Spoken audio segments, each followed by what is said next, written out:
Hi everyone, welcome again to another vlog. I am Oynish Grandis and I'm doing another Oynish vlog. I am currently in Newington Woodland in East Lothian on this beautiful day, Friday the 22nd of January, and I am just going through the woodland. The sun is probably an hour or so from setting, so the place is filled with snow, so I'm wanting to get a nice look at nature. As you can see through the forest region, well, the woodland, between the woodland you can see the open fields and it's all snow in East Lothian, and I think pretty much all of the Lothian area, Mid East Lothian and West Lothian, lots of snow. So I decided to go for a walk. With all that's happening with the pandemic and the lockdown, every so often people go out for a walk, you know, to get some exercise, get some vitamin D. And I'm doing just that, and I'm vlogging as I go along. And you know, sometimes when I like watch some other YouTube videos with some of the great Jamaican vloggers or influencers, and they would be like taking very great tours through the Caribbean, through Jamaica, visiting various hotels and special sites like Dunn's River, and it's all sunny and nice.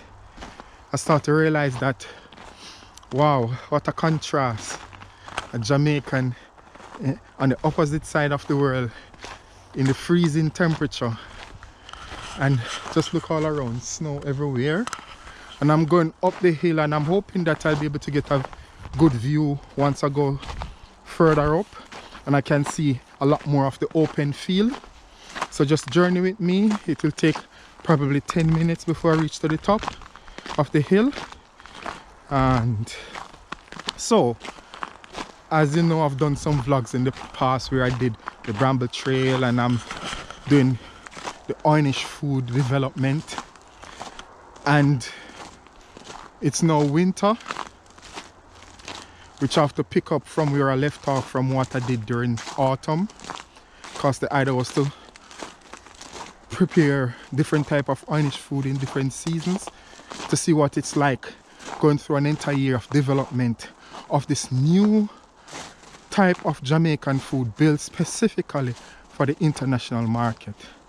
And for any YouTubers or Jamaican influencers or Scottish citizens or residents, I am Oynish, the creator of the Oynish food system, and also subsequently Oynish, the language that goes with it. And this is because with the development of various sauce and the classification system, I literally have to invent or coin new words that's not in the English language nor Jamaican patois. I literally have to make up words just to put some structure to the design and how the condiments, Oynish condiments, affect food and its in relation to the season. So now we're in winter, and I decided to pick up.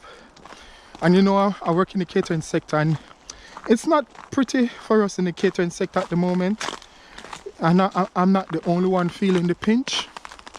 Throughout the world, throughout Scotland, throughout the Lothian region, the Grampian, Strathclyde, and the different boroughs and stuff, and the rest of the UK, we're all facing tough challenges. And we had a storm the other day, just the snow all over in the fields and so forth.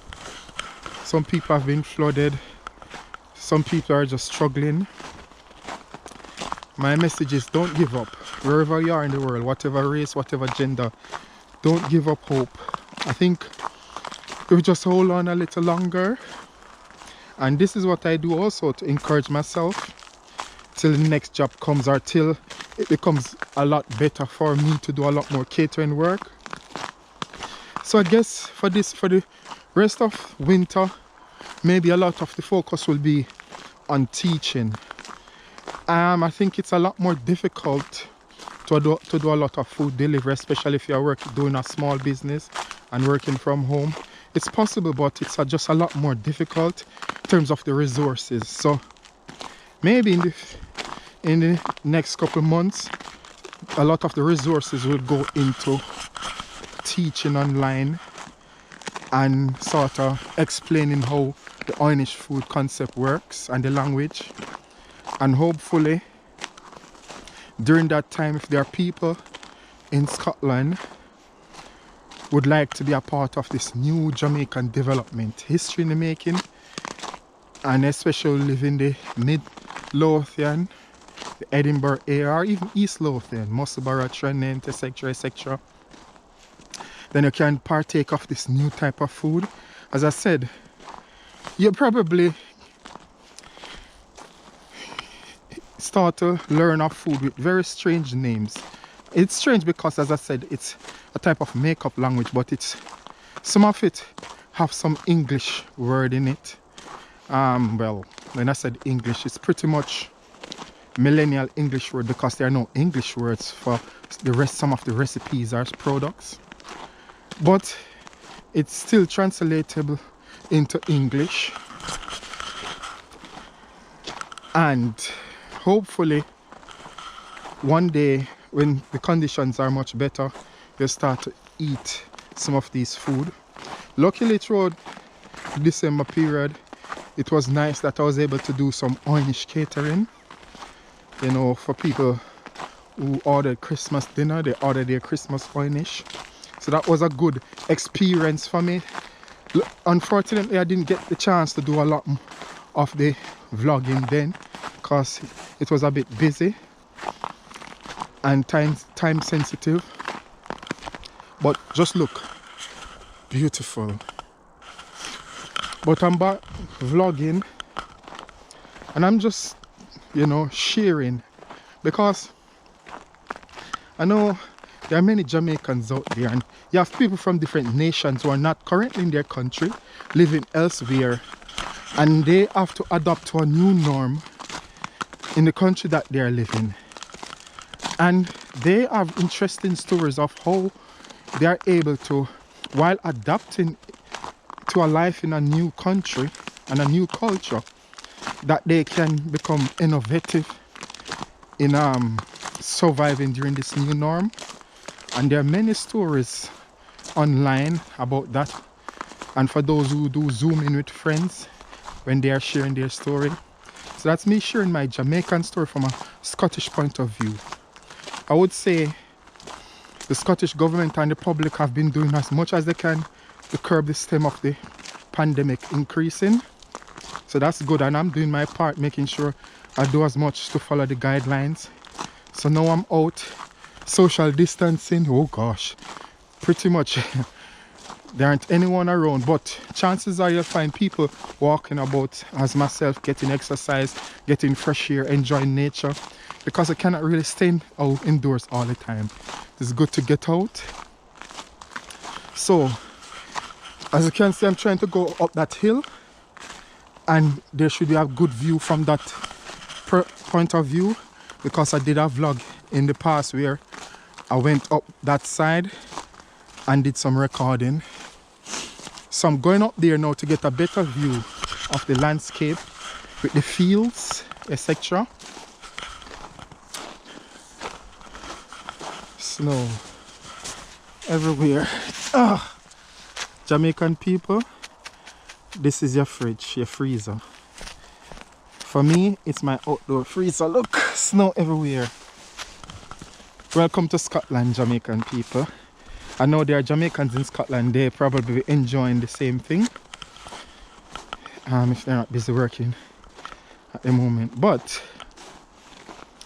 for me, I'm out vlogging, but it's also my job, strangely enough, because part of the development of Oynish, not just the brand, but the new Jamaican food system for the international market, is me starting here in Scotland and getting this nice Scottish environment as the backdrop for the development of this type of food. And obviously my focus is not on European food. And when I went to catering college years ago, I learned a lot about European food, and it was great because I learned a lot of new techniques and developmental strategies and so forth for the culinary arts. It was nice, and I still use them today, but I just believe that Europeans are better at making their food because there's a context behind their food, and they being Europeans get it. For example, in Britain, they get their food, if it's in Scotland, a shepherd's pie or cottage pie or Scotch broth or smoke fish dinner, be it fish pie, etc. There's a context. So I can make some of these food, but my focus is on Irish food, a Jamaican food using seasonal Scottish ingredients to create an entire new brand of food.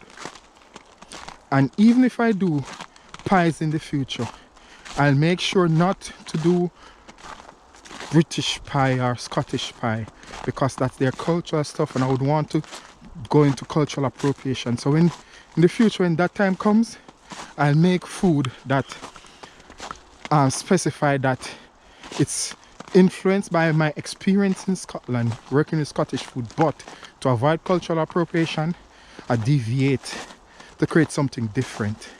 But I'll leave that for now. Just enjoying the journey and going up the hill. Not long now I'll be there. As you can see, the sun glaring in the background. Look, as far as you can see, wow. So we're getting somewhere. So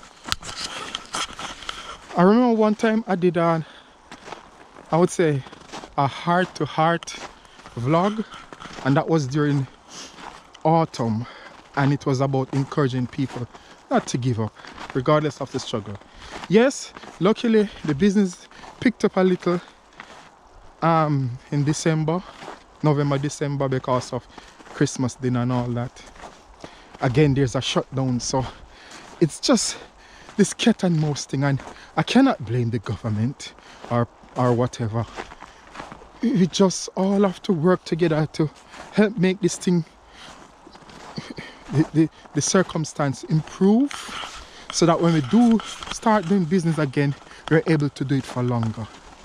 But it doesn't mean that I should just sit back and not do anything.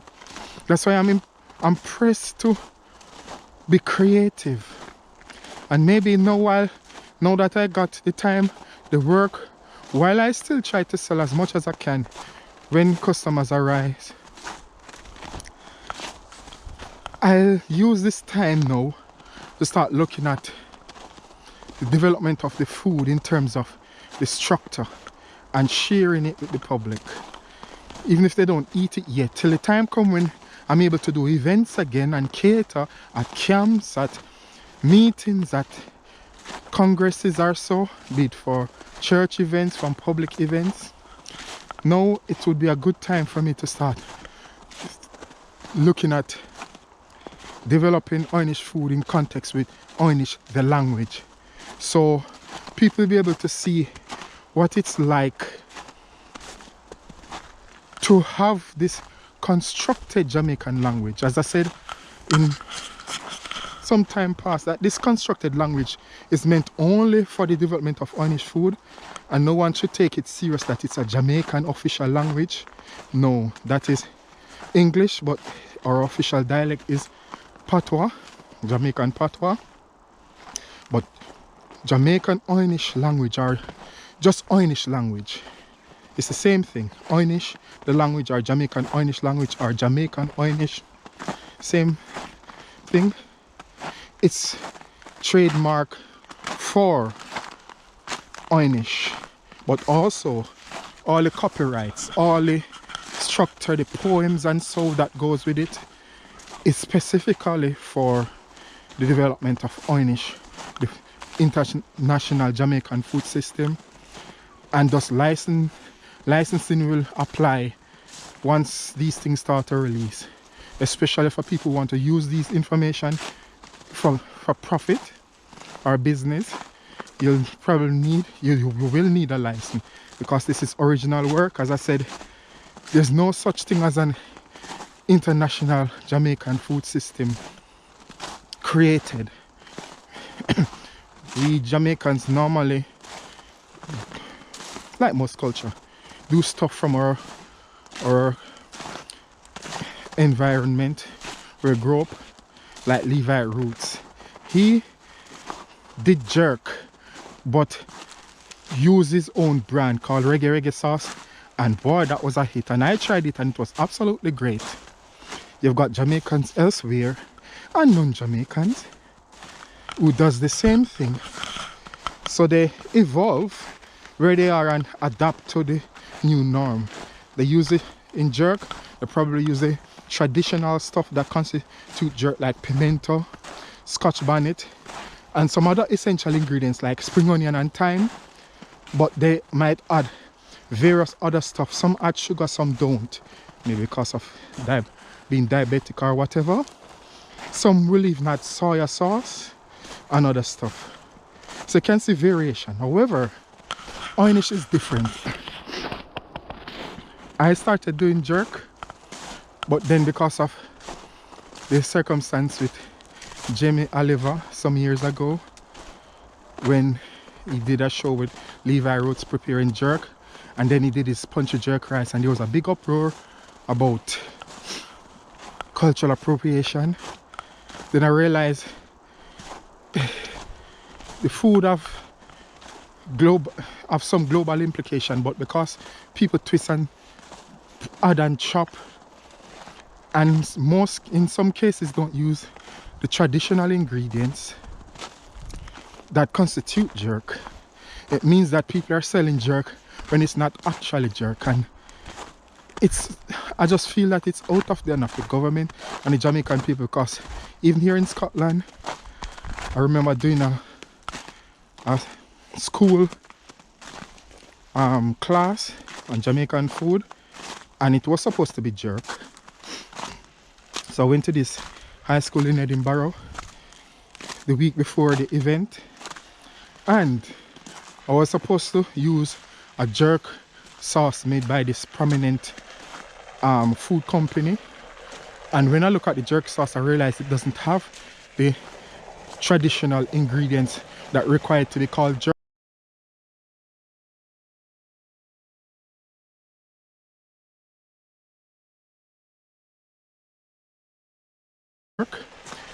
But it's stated on the bottle as jerk sauce. Pardon me, jerk marinade, that is. Just let this car pass.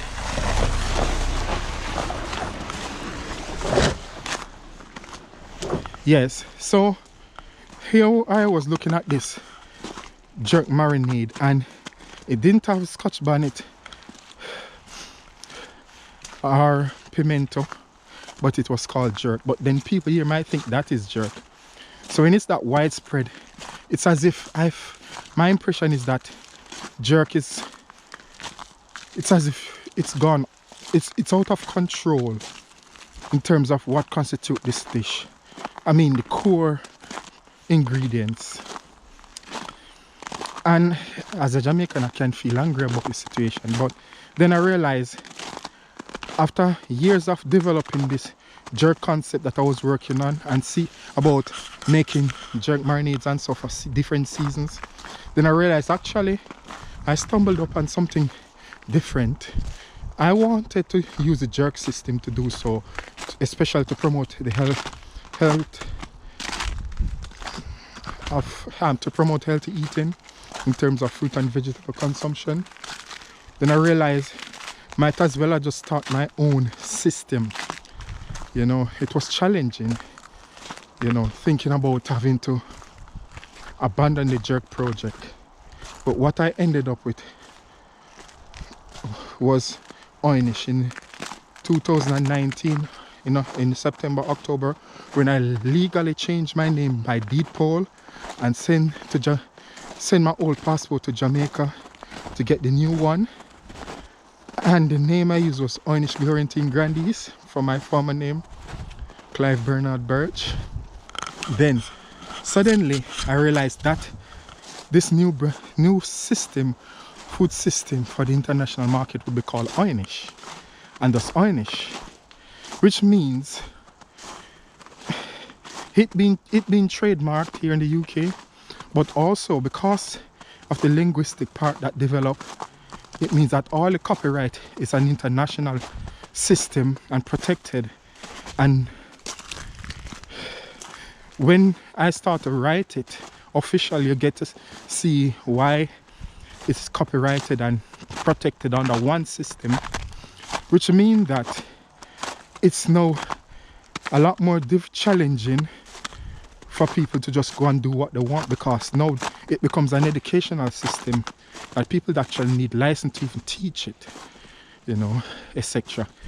because of the rule of the trademark, etc. So there's a lot more involved which I can't say on this small short vlog, but here I am during winter now, and I'm about to start doing some winter menu recipes, hopefully to get some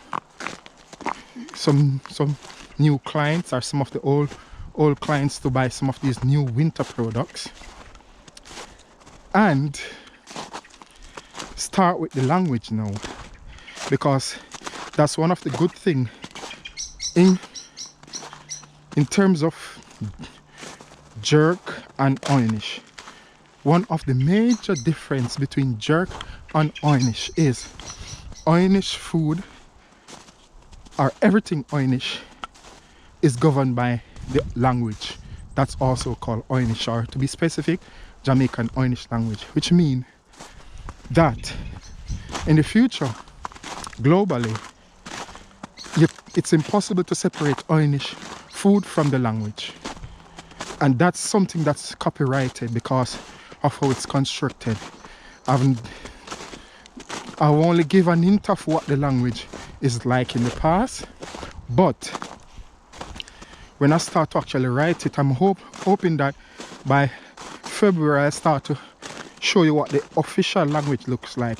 I did a bit here and there on YouTube for people to have an idea of what it looks like, some of the word, and I even created what's known as an Oynish dictionary. It's the official Oynish dictionary with the Latin side, and it looks bleak and cold. Trust me, if you can walk and get outside, come outside with your family, get some fresh air when you can. Yes, it's cold, but once you start to breathe in this nice fresh air, it will rejuvenate your life. That yes, we'll get through this. A breath of fresh air is coming.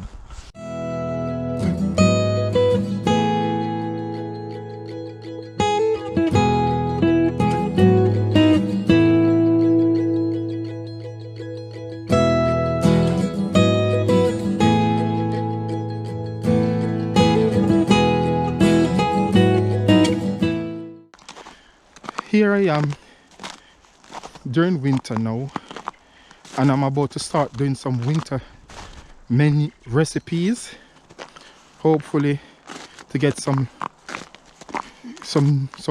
new clients, or some of the old clients to buy some of these new winter products, and start with the language now, because that's one of the good things in terms of jerk and Oynish. One of the major difference between jerk and Oynish is Oynish food, or everything Oynish, is governed by the language that's also called Oynish, or to be specific, Jamaican Oynish language, which means that in the future, globally, it's impossible to separate Oynish food from the language. And that's something that's copyrighted because of how it's constructed.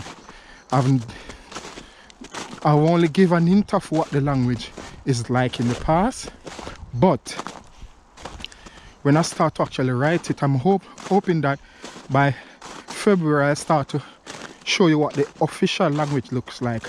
I did a bit here and there on YouTube for people to have an idea of what it looks like, some of the word, And I even created what's known as an Oynish dictionary.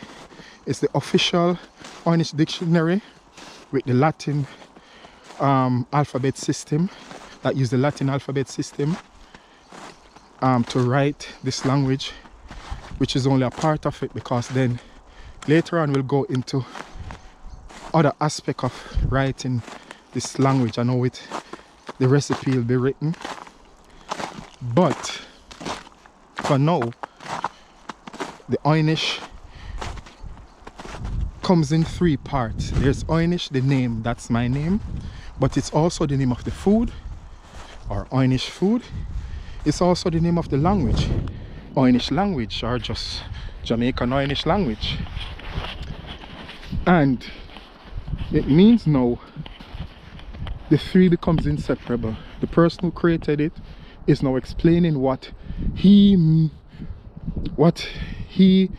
intended the food to represent in terms of healthy eating and the promotion of fruit and vegetable consumption. So that will be my plan for the next couple of months while the situation holds out in terms of people who work in the catering industry to actually provide food and sell it to customers. I think it would be much easier if I did actually have a restaurant up and going some time ago and have all the equipment in place in terms of, you know, what restaurants does have, you know, the space and all that, because it would be much easier to just do takeaway. But my catering system was built on events. I just do much better at events, where people order for events, and I got a week or 2 to prepare for it. That's how my business operates. So for me to transition into a takeaway is difficult, because having to now get a lot more equipment and the packaging and a lot more stuff that's involved, it's a lot difficult, especially when we're in a pandemic, when there's not enough funds. And I like to hear from people, what is it like in your circumstance, where if you're a person who does events or not necessarily a takeaway, and having to transition, and you don't have the financial resources to sort of change the shape of the business, and then to invest all that money not knowing if you're going to get many customers. It's a big risk, and it's tough for the entire catering industry, and especially if you work alone, if you're like self-employed, or in my case I have a limited company, but I work for myself. Except when I do events, I might employ 1 or 2 people just to help with the transition, transportation of stuff, or the serving of stuff. But with no events possible at the moment, it means that my catering model is stripped. And then because of limited resources, financial resources and other means, it's very difficult, if not impossible, to transition from doing catering events to doing takeaway. It's very difficult. But one thing I do know, and this is a thing about the Jamaican spirit. No, this is not unique to Jamaica, it's just unique to humanity. But the Jamaicans, maybe because of the slave trade and the ability to having to evolve overnight, you know, to survive. That's the term we little but with Talawa. That even the Chinese, the Indians, the whites in Jamaica, it just become a part of their nature to being mixed with the descendants of slave. We little but with Talawa, which means that we're a small nation, an island nation, pretty much with a continent mentality. The idea of being Talawa is that amidst all the odds, we'll literally, by God's grace, conjured up something out of nothing and make it work. So that's the idea of being Talawa, that you pretty much have water and a stove, no ingredients or anything, and you still make it work. That's the idea of being Talawa. And you see that in Jamaica too, and I have been observing for a while. I'm not saying that everybody in Jamaica is struggling. We've got very wealthy people of all race in Jamaica, but there are others who struggle. So some of them, they refuse to quit and they start inventing dance and turn it into a business. Some of them are struggling, and some of them going to start doing farming, doing special stuff and make it work. You know, they refuse to give up. The idea of refusing to give up. And that stayed with me over the years. And here I am in this pandemic and saying, okay, I'm here in Scotland in winter, as you can see all around now. And I'm refusing to give up. I'm stuck with this challenge of transforming the business into a takeaway. It's difficult because it's a catering business that does events. So with the resources that I've got, I know I have to literally conjure up something out of nothing. And then I realized I've got the language that and the food that I create. It's virgin at the moment. The language is virgin and the food is still virgin because it haven't gone global yet. But the good thing is it's giving me a chance now to probably now focus on developing every word have a meaning, every sentence have a meaning. And it's directly connected with the food, that's connected with the seasonal fruit and vegetable that's in Scotland, and how I use Scottish or British fresh produce, seasonal produce, to create absolutely brand new Jamaican recipes and food products that didn't exist before, and thus giving it some new names that didn't exist before either, and thus the development of the language. And I'm hoping too that I'll one day get to write my first Oynish poem, which would be, I believe, it sounds strange, I'm talking to you now and it just sounds quite simple, you know. I remember when reggae started, well, I wasn't there when reggae started, but I could imagine when it started and people just saw the people who were at the forefront of it were doing it. And that's what I'm talking about, that Talawaness. People in Kingston, in Trenchtown, you know, were struggling with all the challenges they had there in Kingston at the time in the 70s. And they conjured up a type of musical miracle to sing and talk about their experience. And it's now a global movement in which Rastafarian is now like a religion, even for white and Asian people who are now Rastafarian. How is it that this little island with people with limited resources to develop country can conjure up out of pretty much limited resources and turn things into a global phenomenon? It's just that the people refuse to give up. They'll dig deep. And that's what I realize I'll have to do now. What do I have and what I don't have? I can't focus on what I don't have. I don't have the money and I don't have the customer base for the takeaway and all that, because my business model wasn't built on that. I don't have that financial resources, but I refuse to quit. So if I cannot serve the people the food, I might as well start to talk about it or sing about it in poetry. That when the time comes, when it's possible to start serve people again, they start to read about it in poetry and hear it in songs before they even start eating it. No, it would be hard because, as I said, I literally have to, by God's grace, conjure it up out of nothing. So every night or every so often I have to write down the new words and translate it into English, because some of the words, none of them exist in the English language, but some of them I try and translate it into the closest means of English language, so it's relatable to the English language. But because it's not British English, I call it Millennial Jamaican English, because these words doesn't exist in Britain. And I just like to add these new coin words to the the Jamaican context of English, and to Scotland too, and Britain, in terms of this new food. But for the meantime, I have the next few weeks now, apart from preparing for as much customers as I can get in terms of what I can sell. Even if there aren't any customers, it doesn't mean that I stop doing business. I start to think about writing the language of the food while developing the food and putting it in poetry form and in music. And I'm no great singer, and I'm not a poet. Poetry was one of my weak subjects in high school. But because I've got this new language and it's an extension of who I am, and I'm literally creating the words, I start to find it easier for me to write about it, because I'm not having to second guess what people might think. I'm the one who literally have to develop it, which is awesome, but challenging. It's frightening. So here I am at the hilltop, not far from the setting of the sun. It's probably got half an hour before it's set, but look, it's all white. Look at the fields. Look how white Scotland is. As I said, I'm in the Newington area, the woodland, but the fields around are near the woodland, which is just down the bottom there. As you can see, way in the distance, further in the distance, probably that's the Pentlands. No, that's Edinburgh over there. Somewhere over there. Gosh. The buses should be from. Okay. And there's the North Sea. Going that way, you probably end up in Holland. Snow everywhere, people. Look, snow. Snow!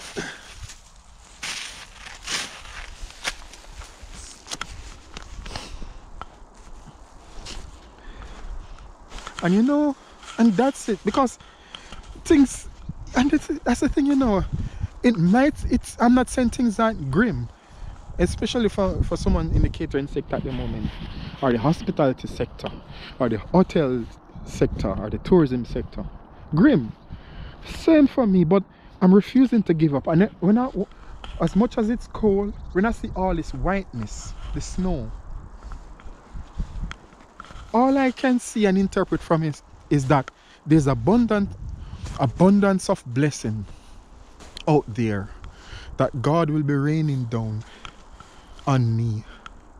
You know, that I might not have all I need to do what I want to do now, but the fact that there's so much snow out of what's known as a storm, that this pandemical storm, if I could say that word for use of a better term, this pandemical storm that have brought this snow, all this snow in itself will turn into a blessing in terms of Irish food. And that's why I'm on this hilltop looking around and I'm showing you.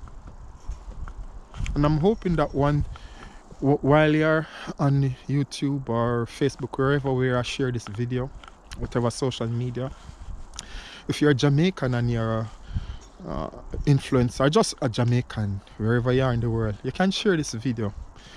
That wherever in the world you might have hope. But also that it's your responsibility, whichever country you're in, regardless if it's a white country or a black country, if you're in Europe or Africa, if you're in America or you're in the Caribbean, back home in Jamaica, or you're in South America or Asia, Japan, so forth, wherever you are as a Jamaican, give hope to the people in whatever way you can. If you're a nurse or a teacher, if you're a husband or a wife, if you're a student, in whatever capacity you find yourself, give hope. You know, to help build wherever you are, you know, because we're all in the struggle together.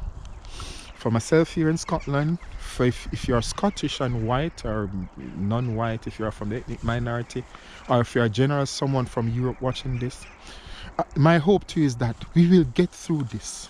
Now, if you're home and every time I look outside and it looks bleak and cold, trust me, if you can walk and get outside, come outside with your family, get some fresh air when you can. Yes, it's cold, but once you start to breathe in this nice fresh air, it will rejuvenate your life. That yes, we'll get through this. A breath of fresh air is coming, and we'll all get through this together. For those who have lost loved ones, my heart reaches out to you and condolences. But don't give up either. For those who are Christians, or I know for those who are even Muslims too, or if you're atheist, whatever religion you are of, whatever religious persuasion, you have your own challenges. Keep going. We'll get through this. And for all those who are involved in the charitable work, Cooking Musselborough, that's doing such a great work at the Edinburgh Church, Edinburgh Seventh-day Adventist Church, the Samaritans, all these charitable organizations that's out there giving food to people. Keep doing so, and it might seem that you're not making an impact, but you are. You're making a difference to life. Keep doing that. All those who are removing the waste from the community, keeping the streets safe, keeping the environment safe, you're doing a great work. So hang on in there. We'll get through this together. And for the Prime Minister of Great Britain, I know my word doesn't, I'm just an ordinary Jamaican living in Scotland and yes, a chef, but Boris Johnson, it won't be easy having to deal with Brexit and all sort of stuff, plus all the pandemic. It's a lot of work on you. Hang on in there. My heart reach out to you and your team. For the member of the opposition, whoever, hang on in there. But for Scotland, Nicola Sturgeon, I've never met you, and I don't know what all the challenges you're going through, and what it's like lying down at night, and all the challenges that you have to think about addressing the Scottish issue and the economy to come and so forth. I'm saying to you, Nicola Sturgeon, as a Jamaican, I'm encouraging you to hold on, and I'm hoping that one day my new creation will bring a blessing to Scotland as it will be for Jamaica. That Jamaica can also add value to Scotland. That in the future, I'll help to improve the economic situation of Scotland with my new creation. So hang on in there, because help is coming. The immigrants will be contributing. The native Scots will be contributing.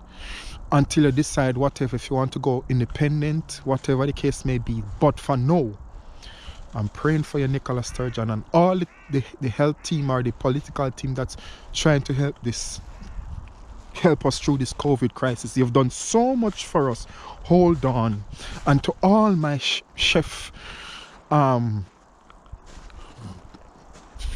not friends, but just as for all the chefs out there, or those who are in the catering sector, hospitality sector, tourism sector, which your business is taking a great hit, and you have bills to pay, and your entire business shut down, and you've lost the employees, and it's just so hard to think that there's a way.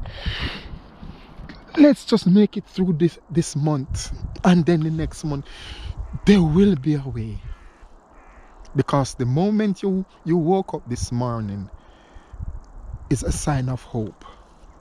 So as I said, I'm just an ordinary Jamaican. My name is Oynish Glorantine Grandis, the creator of the Oynish food system. It's an international food system I'm creating, for an international Jamaican food system that focuses on the promotion of fruit and vegetable by eating local or regional seasonal products, turning these fruit and veg into condiments that you use on food products to bring them into season to promote healthy eating of fruit and vegetable. And because of all the new words I have to invent for all the condiments and all the recipes that the condiment creates, thus the Oynish language. So I'm also the creator of the Oynish language. That is not English nor Jamaican patois. It's just a constructed language for Oynish development. And I'm hoping that as I do my part with the limited resources that I've got, that I'll find a way. I don't know how God is going to do it, but to find a way to use what I've got to help build Scotland. And when I get the chance to travel back to Jamaica, because everything is locked down now, I can do the same for Jamaica. But also, while I'm here in Scotland, do for Scotland and Great Britain. I will be doing my part, Nicola Sturgeon. I will be doing my part, Boris Johnson. With the limited resources that I've got, I'm not going to quit. I'll have to find a way to serve as such to build this nation, and eventually Jamaica when I get there. So I also say to my Jamaican government, Andrew Holness, never met you before. See, you and your team have done a great job in stemming the tide. And I know I'm not doing a lot of Jamaican food here, as in traditional Jamaican food. I literally have to create or invent a new food system, which I'll be working through as time goes by, and a constructed language. And I know it sounds silly at this point in time, but the reality is there's a new Jamaican language. It's constructed. It's not in Jamaica yet. And it's not meant to be a new Jamaican language per se, for everybody to speak as if it's a business language for the Oynish business. But in it comes all the new poetry that have to do with this new food, and a new genre of music that will evolve from it, that's not reggae nor dancehall. It will specifically have to do with food and health promotion, and this is what I'm hoping Jamaica can contribute to the world here in Britain, and also to Jamaica itself, that here's a new genre of music or new poetry or a new language that evolved from a new food that is built on a modern era of health promotion of fruit and vegetable. It means that new poetry will be written, never been written in this format before that you've seen in Jamaica or in Britain. And I'm hoping that this will become a means in which to create new jobs for people in Britain, new jobs for people in Jamaica in the future, so that people will have hope. We don't give up. We hold firm. We hold out there, and it's, as I said, it's hard, but we don't give up. We will make it through, and I promise by God's grace I'll do my best. So hold on dear Nicole Sturgeon, hold on Bryce Johnson, hold on Andrew Holness. I'll do my part, and if it means making up stuff out of nothing by God's grace, I'll do, because that's one thing we do as human beings. Reach out as far as we can to create means by which we can all improve in a bad situation. So hold out there. So that's all from now from this Newington area, and the sun is now set, so I'm going to head home now until my next video. So as I said, for those who will be watching this video or who are watching it, you can share it with people, but as I said, I'm starting from a point of limited resources, so don't expect any great miracle, but whatever I'll do, I'll make sure I do all my best to start constructing this new system, and I'm hoping that it will become beneficial to Scotland, to create new jobs and new opportunities, but also for Jamaica. So bless.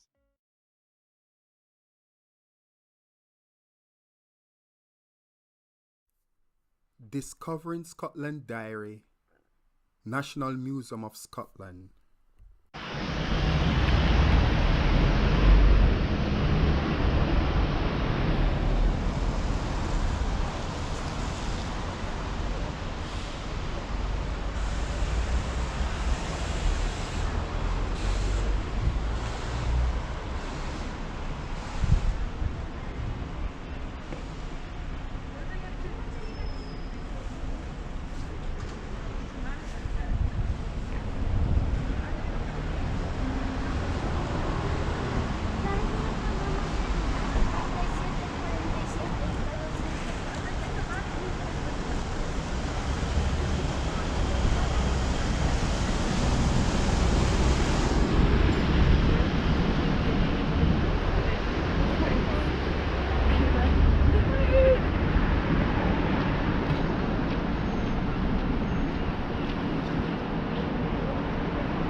Hello.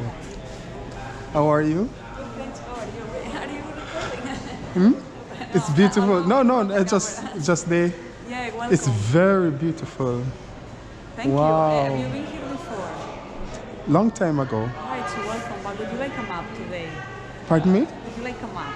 Oh yes, they. Yeah, of course. Okay, that's good. Thanks. I'll go wait for No, no, no, no, it's okay. Yes. So just a reminder of how the museum is organized. Yes. We have two different buildings.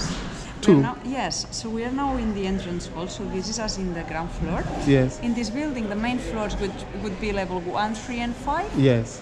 So 1, show 3, you. and 5. Yes. So basically the uneven numbers. So level 1 would be just upstairs. That will take you to the grand gallery. Yes. And then the galleries here, they are organized by different topics, by different subjects. Yes. We have a whole section on natural history that's from animals, space, geology, that you'll find on the other side. Yes. Next to it, we have world cultures Yes. with an Egyptian gallery on level 5. Oh. We have fashion and design, and then we have science and technology on this end. Okay. This is the most interactive bit. And then, if you would go through the science and Oh, technology that's okay. galleries, sorry. Let me just go ahead. That would take you to the Scottish part. So we still have the whole building just focused on Scottish history, and then on level 7 of this building you'll find the roof terrace with amazing views as well. So basically, we have a whole building on Scottish history and the roof terrace on the other end. Everything else. Oh, the natural, the Museum of Scotland. Yes. Oh, Yes. and that thing. And then in this building we have basically the international collection divided in different subjects and different topics. Gosh, it's huge. Yes, massive. don't We were see- open until 5 o'clock, so these are the good news. There's plenty of time. And then we have a couple of lovely cafes in case you need a break. We have the museum kitchen here. Yes. And we have the balcony cafe on level 3. The balcony cafe is more bright and lively, Okay. but here they have more variety on hot food, like have pizzas and things like that upstairs they wouldn't have. Okay then. Thank you very much. problem at all. Let me Very take a busy. picture of this. Yeah, well, feel free to take it with you, please. Yes. So no. Thank you very much. Marol, enjoy your visit. Have a lovely time.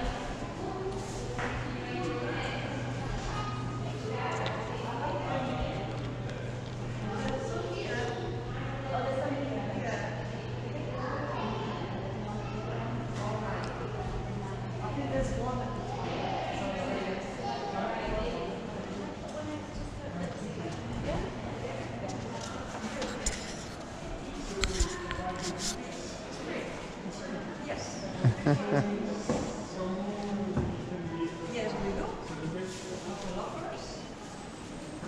All right. I see. There are different sizes.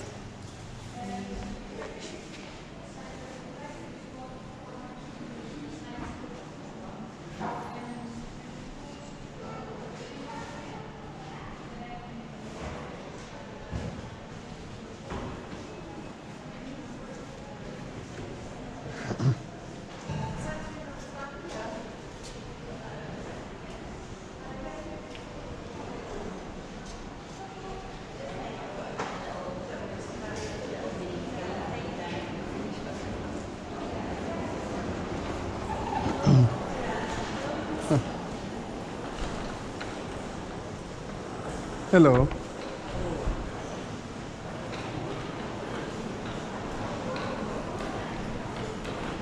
The Devil's Toenail.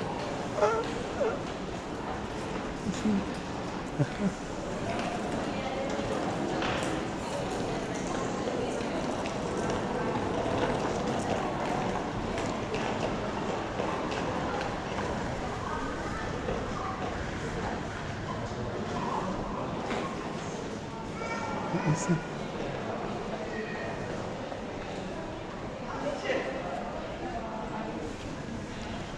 Anything that this is.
Ya decía yo que no me sonaba. No, no, esos son animales, ¿eh? Yo creo que vengo de otra provincia. Un momento,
Ah, so.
Oh goodness.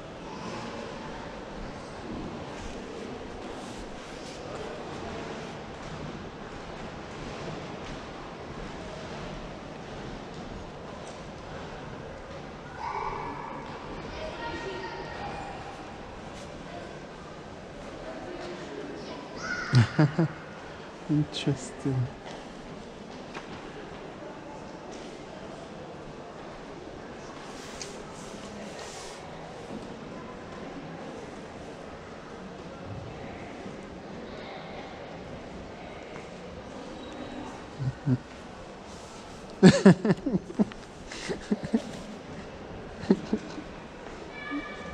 It's interesting. Wow.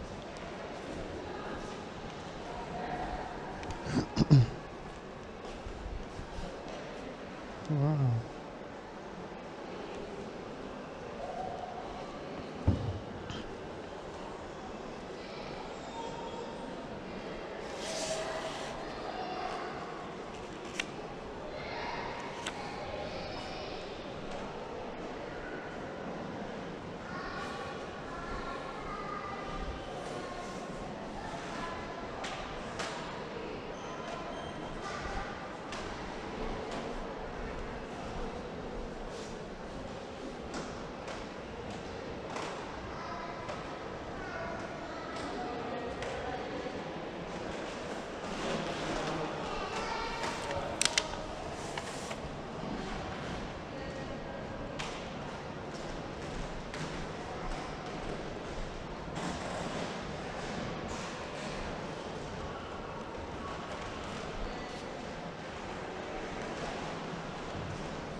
Huh? You're not going to miss a second here, are you? Yeah, it's just to go back and I can always recapture the moment. Sometimes with pictures it's just one stuff, but I like to go through the gallery because I can't really take picture of everything.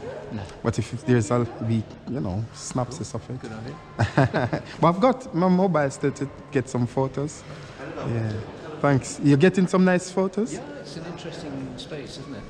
Yeah. Oh, there's so much.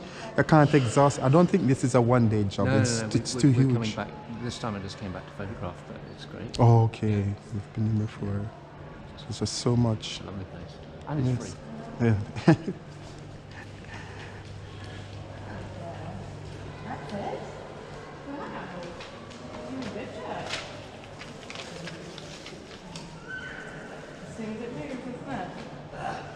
Isn't it annoying?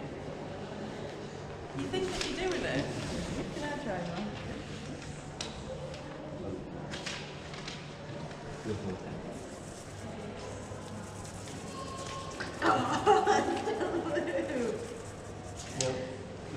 Go, game's gone. Game's gone. Annabelle, try it. Which one do you want to do, baby? This one. You'll get a crayon there. Crayon you want?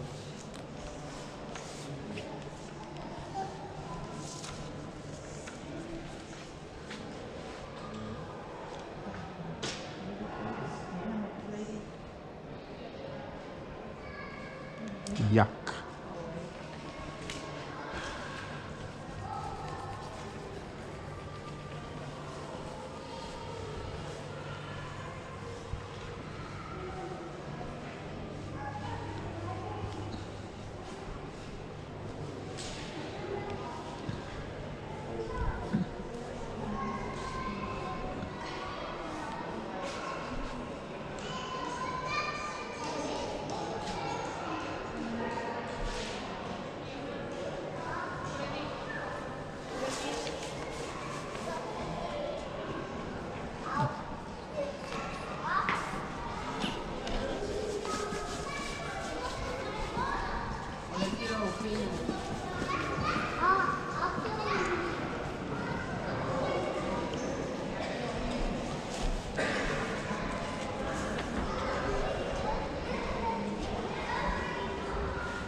Adam, we want to go and see the motor cars?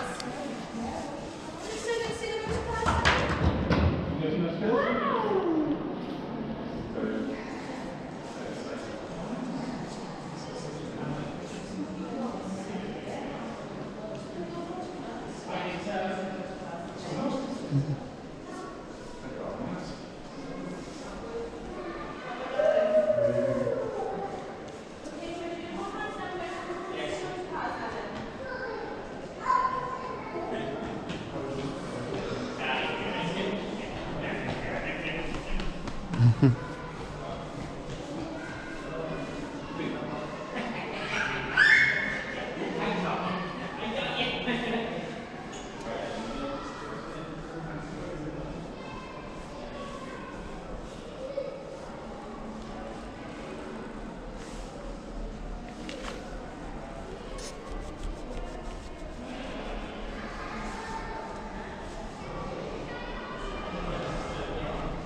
Are you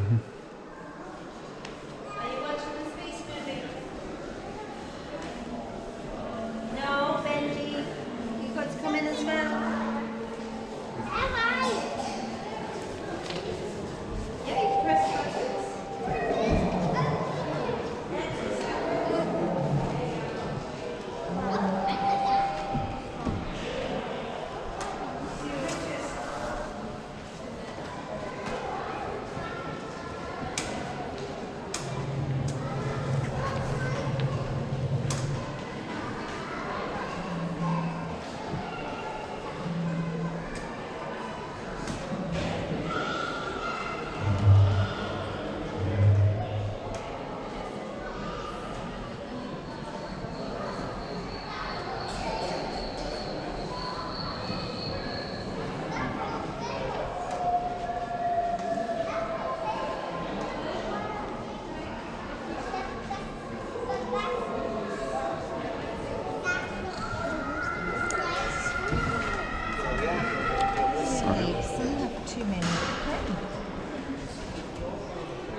Taking a photograph. Come in here.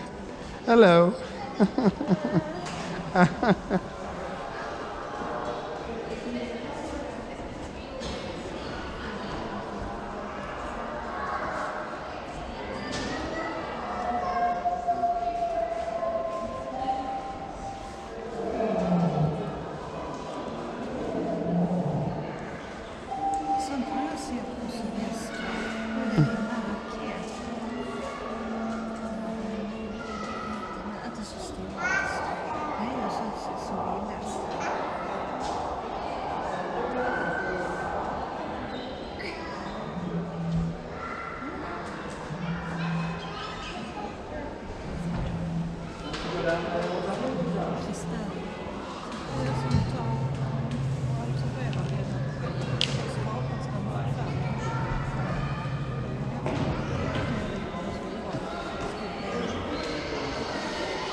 맞아.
Wow.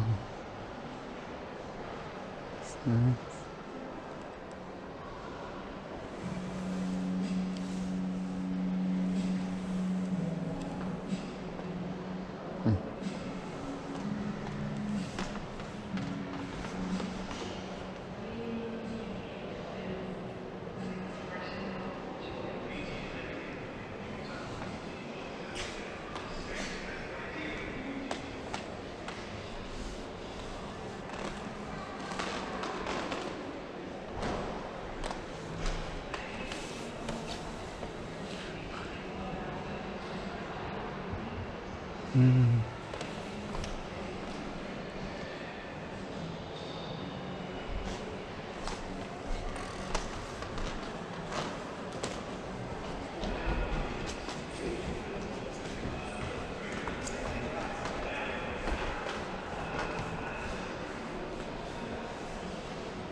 Wow.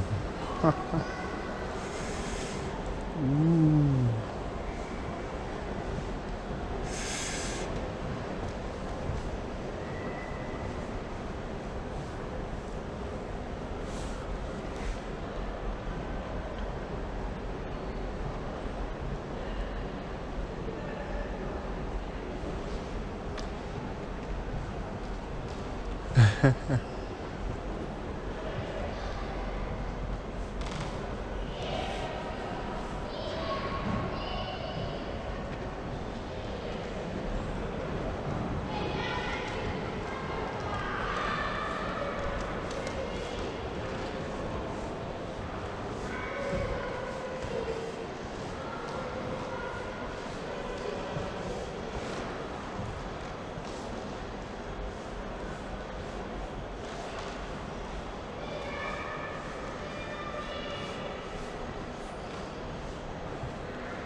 Oh, yeah. It's Chinese writing? Yeah. You're from China? Yeah. Looks nice.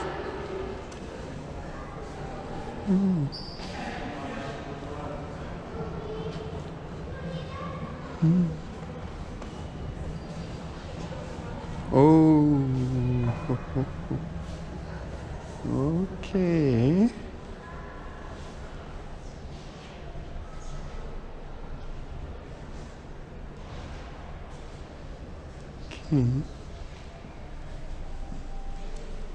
East Asia.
For basic literacy, okay. 2000, okay.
Ropa.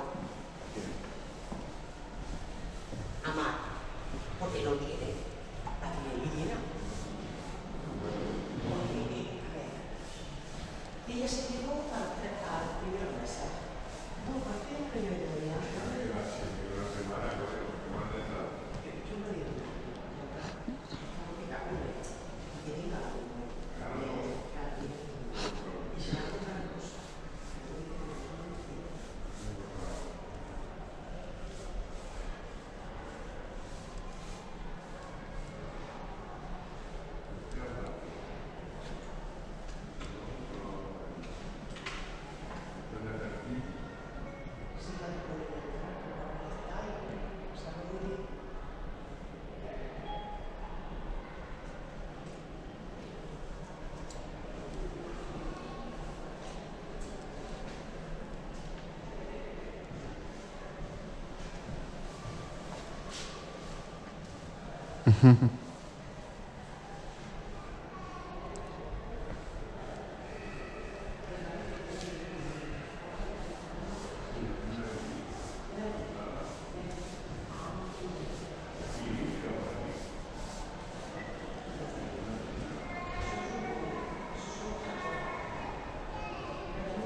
이거는 일본 같아.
Esto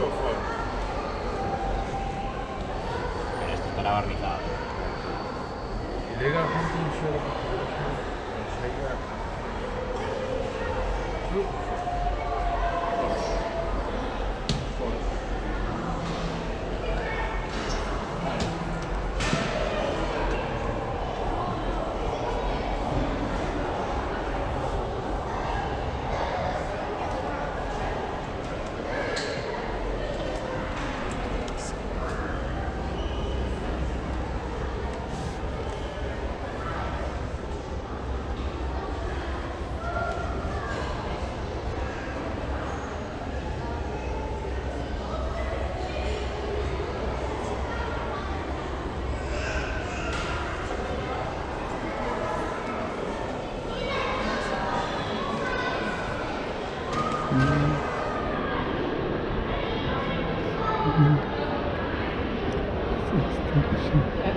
Let's change my section.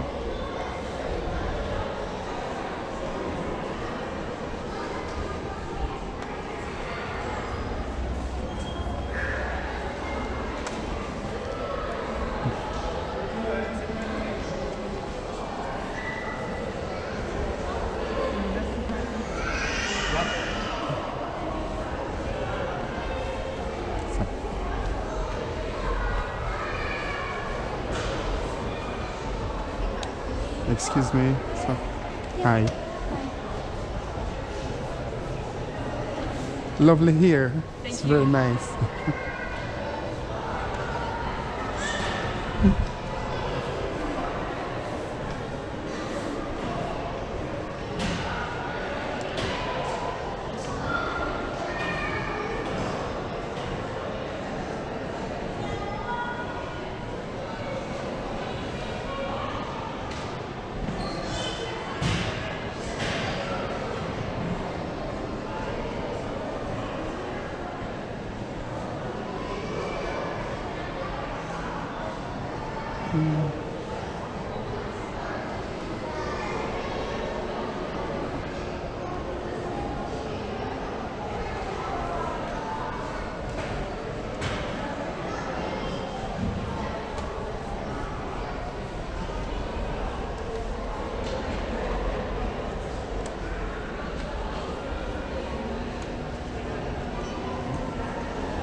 We don't have any luck today. Yes.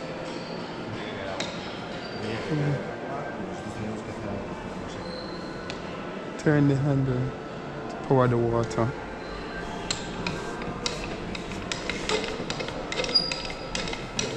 Nothing.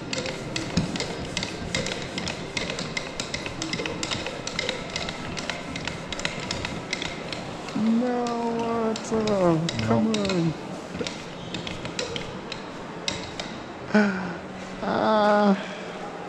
Well.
Calibrate our detector.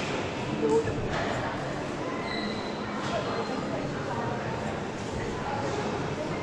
And those 4 points. 4 different experiments.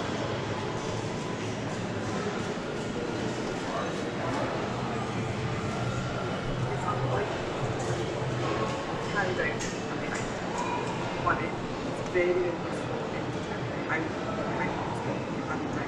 when you actually find something that hasn't been used in investigation before, and you discover it, then you want to take that as a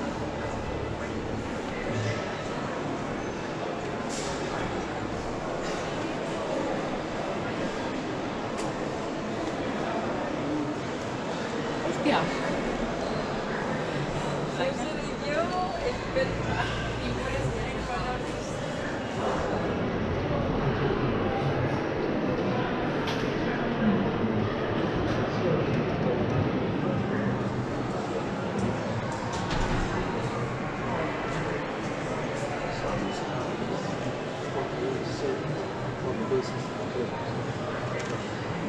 That's not appropriate. You need to know.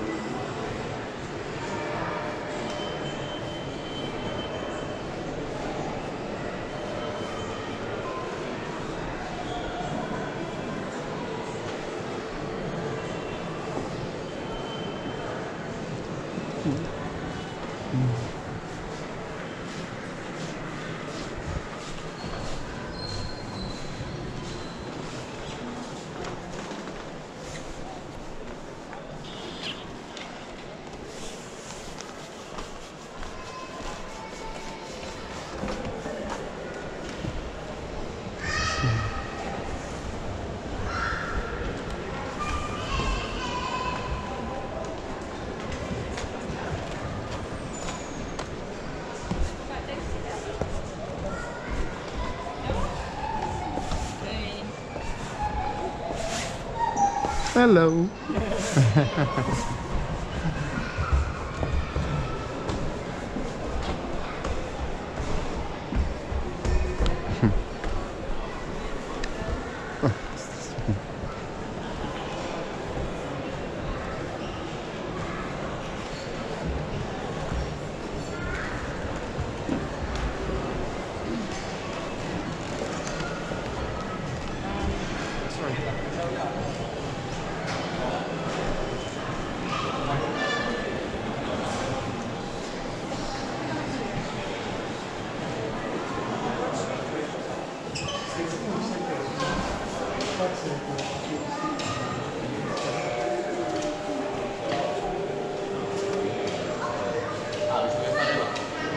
Joder, lo hemos hecho de puta madre.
Sorry.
No, you don't. You want the ones I chose.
She's getting tired.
Yo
creo que si puedes intermedio todo.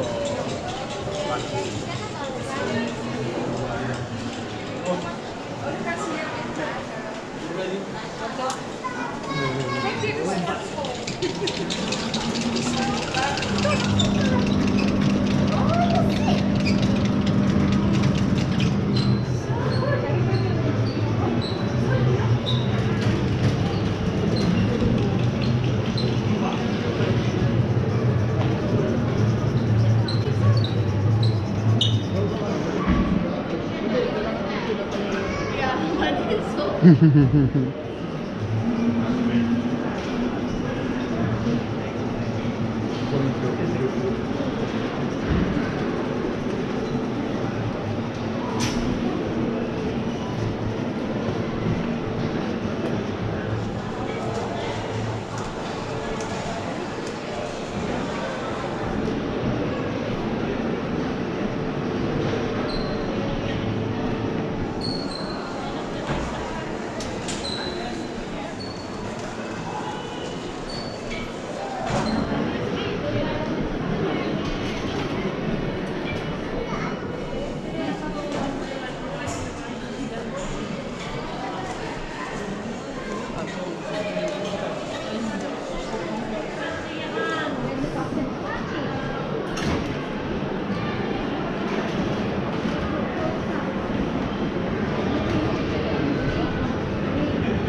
We did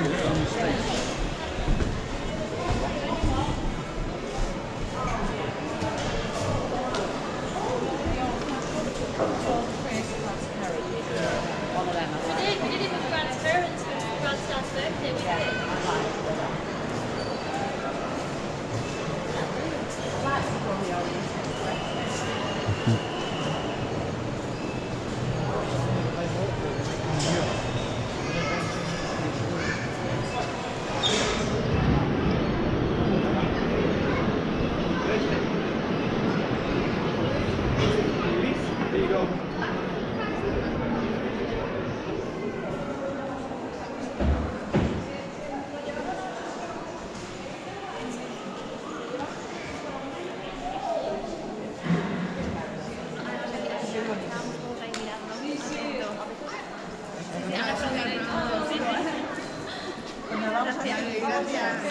¿Está tenéis el ascensor o las escaleras? Sí. Ah, vale. Hello, Phyllis.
This is the Doctor in Public.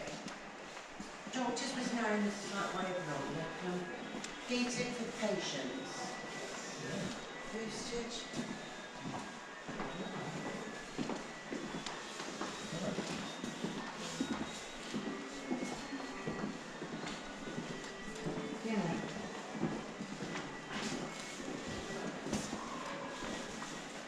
A bit.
very much looks like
known the world over for her work and readily acknowledged her debt to the Scottish textile heritage.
to fashion outlets.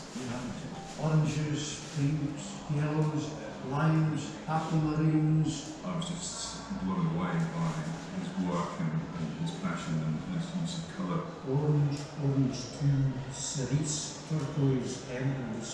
These were straight out the paintings. The work is extremely expressive. There's an incredible use of colour and texture. Britain was hungry for new colour outlets in the post-war period. He made it cool to think and compare using colours. Well, we had them all. Givenchy, Chanel, Dior, you name them, we had them.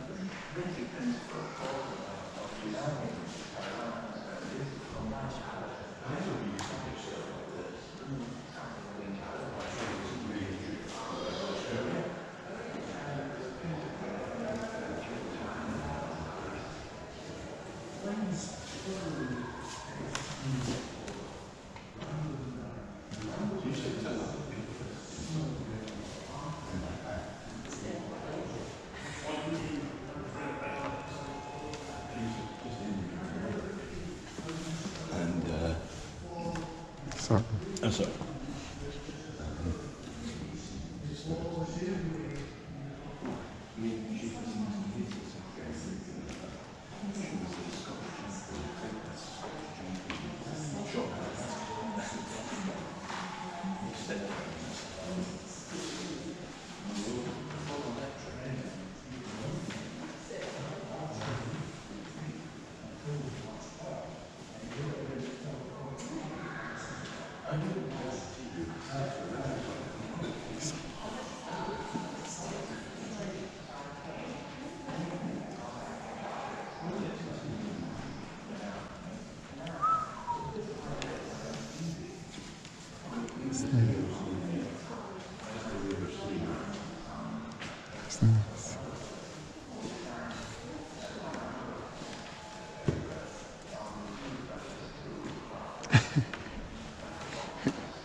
Influence today because of the findings.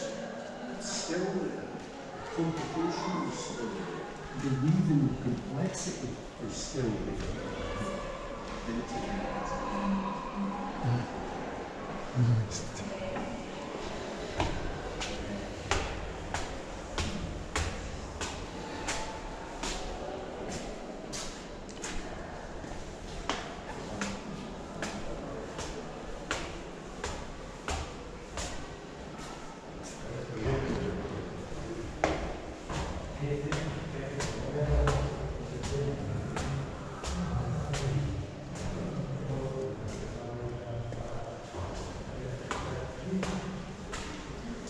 Hi.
Homes burned, troublesome tenants locked up, families evicted.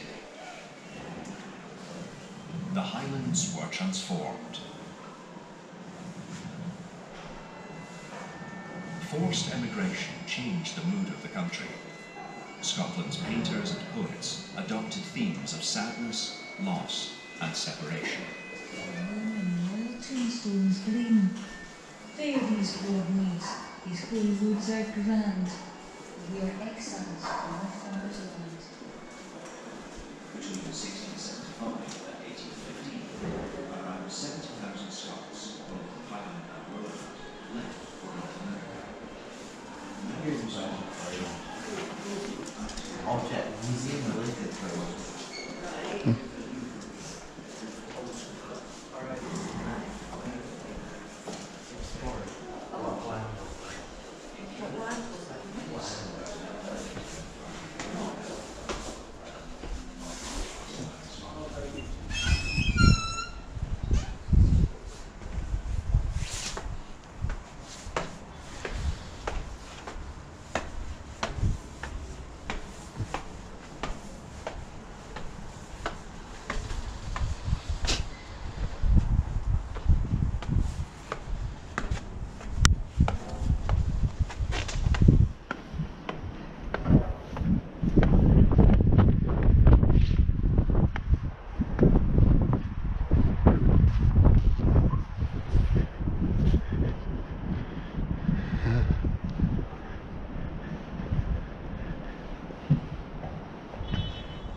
starting one up.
What a journey.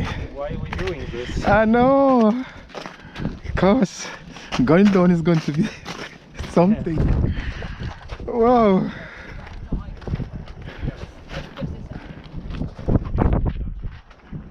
Oh, you have that.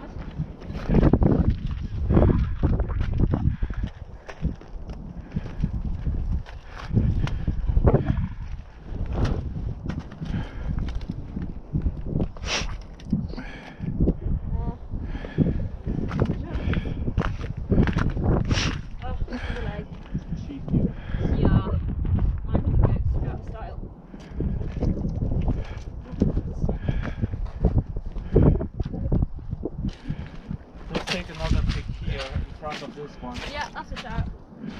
Let's get all of us back. Where the lads gone?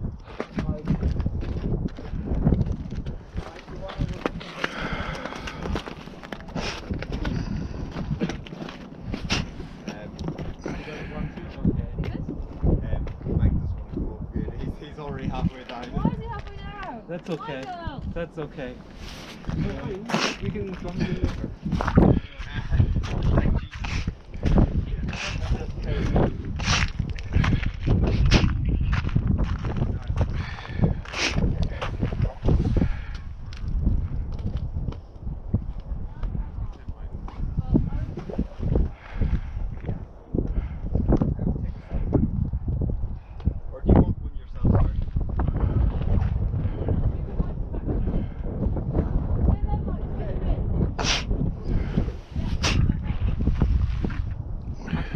Actually, I just hold up the phone and I do actually get him before any views. Like,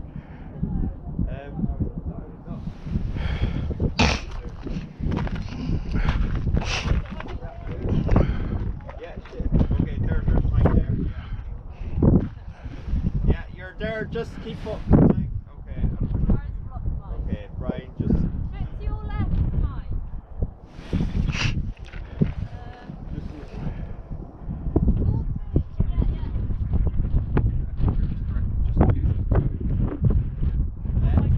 Oh wait.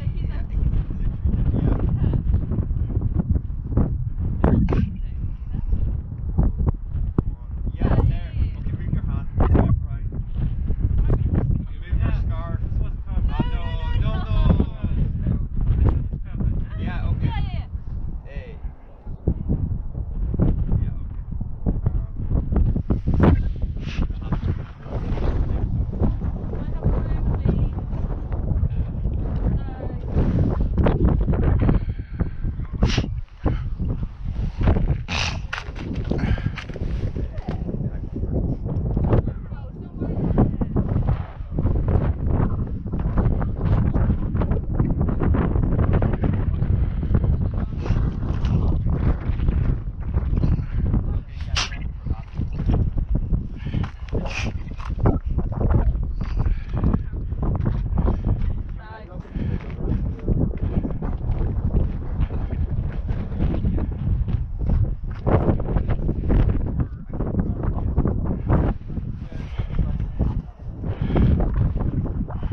Wow, this is winter at Auto Seat. Look what I'm reduced to. Yeah. My goodness. It's not a fast descent, unfortunately, but it's safer. So enjoy.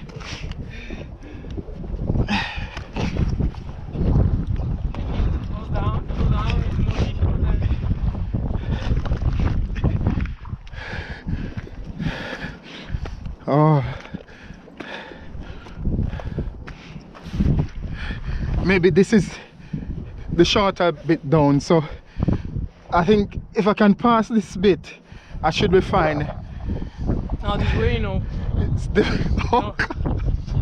That side, absolutely not. Absolutely not. That's over to oblivion, unfortunately, but I guess this is it. Only way.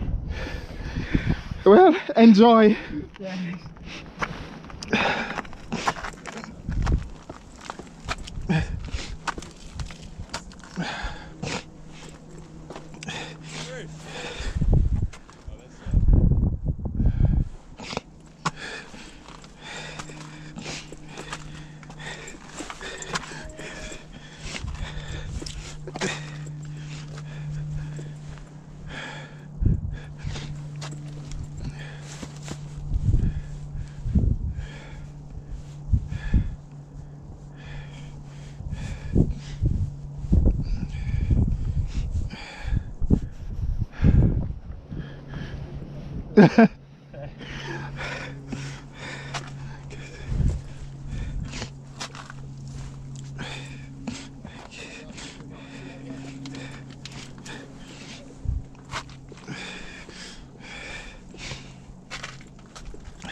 It's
oh, I did see that bit. That is.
Ooh, man, gosh.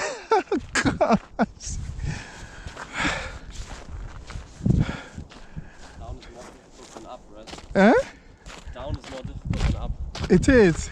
I think it's that we channel that made it easy to descend, because going the other way is really treacherous. Yeah, that's right. I mean, I came up that way and it was very difficult, so I could imagine it would just be sliding down. I think also it's the shoes, if the shoes got grip on it. I think this is the best time to be wearing spikes. The sprinters shoes, Yeah. it might not be warm, but the spikes help. I don't have spikes, unfortunately. Well, I'm gonna head up there. Well, enjoy.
Whoa.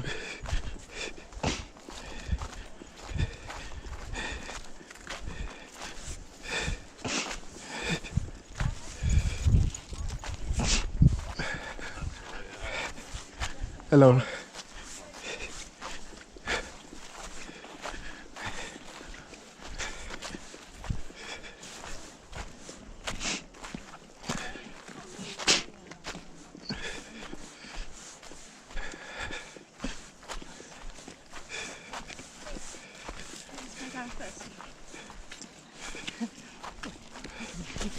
Oh, yeah.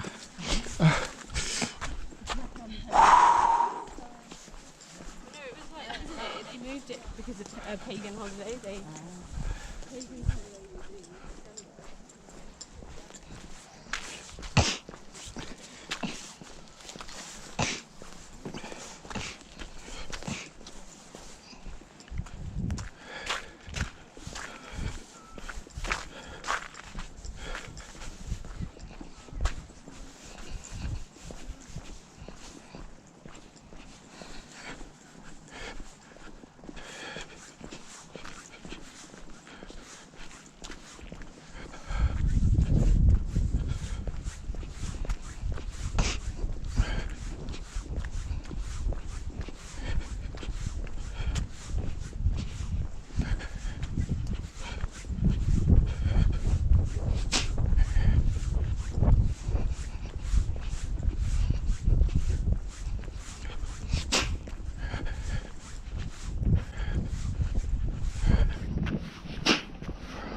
Hiya.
Oh yeah. Hi. Hello.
So Keith knows exactly what to do, exactly what's coming. That's my key point.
There's Natalie there. Sorry. Hi, morning.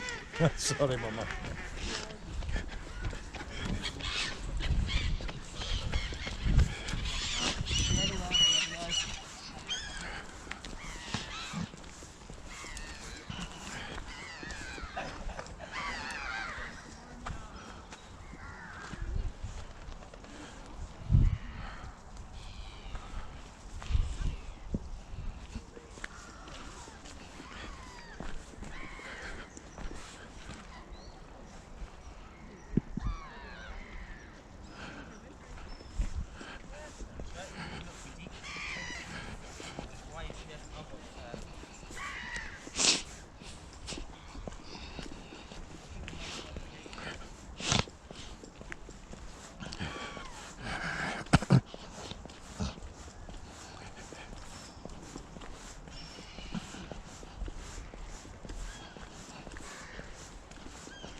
Look, your hat's going back on. The hat's going back on.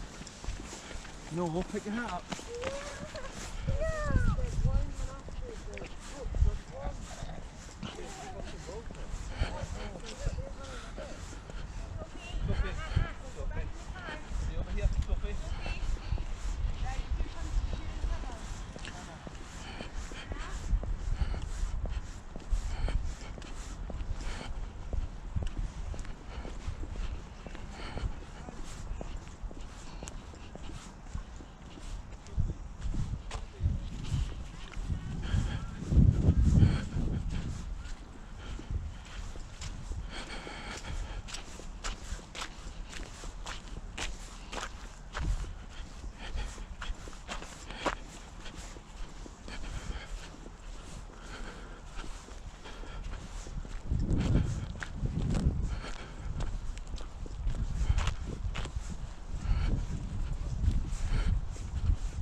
Yeah, Grace. Miss.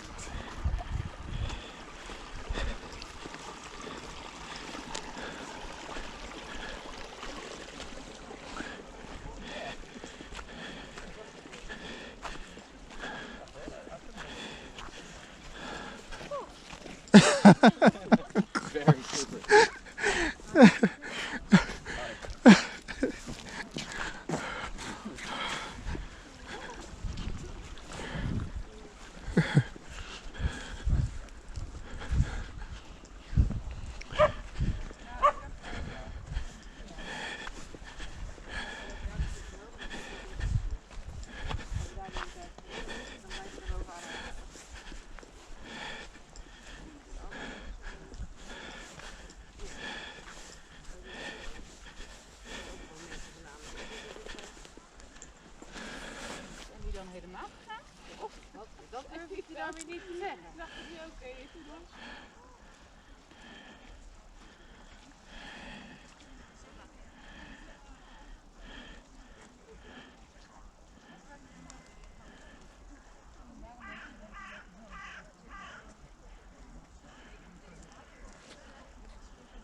She used to have one.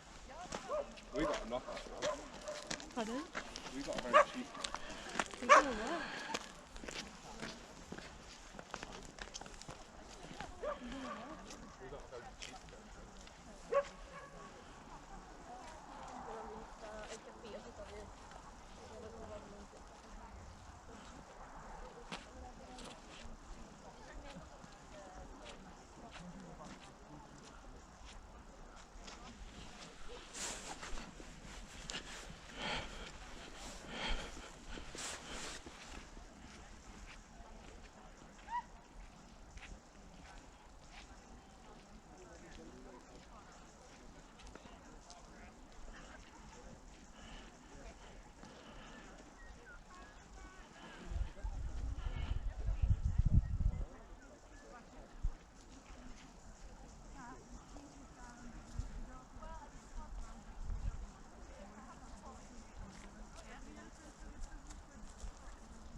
No, ale jedną trzecią tracę, widzisz, na mieszkanie tego, co zarobię.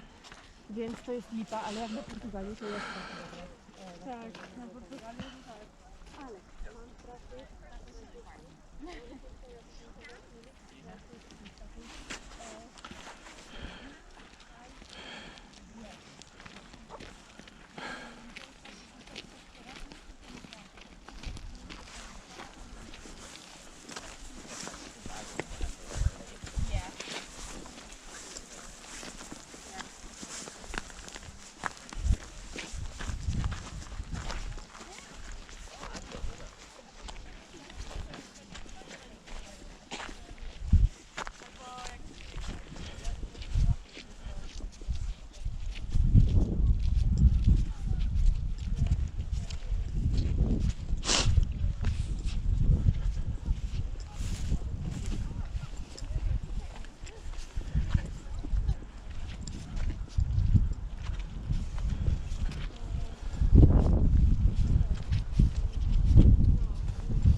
Powinni pobierać 80 euro, 85 euro na tydzień. A mnie to jest jakiś chyba błąd. Okay.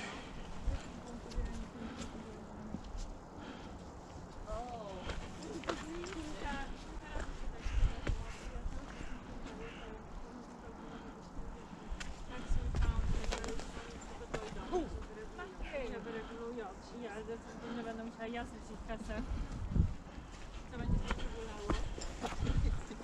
Ale na razie nic nie odbywam. Sorry, I'm quite dramatic. Na razie nic nie odbywam i na razie ja po prostu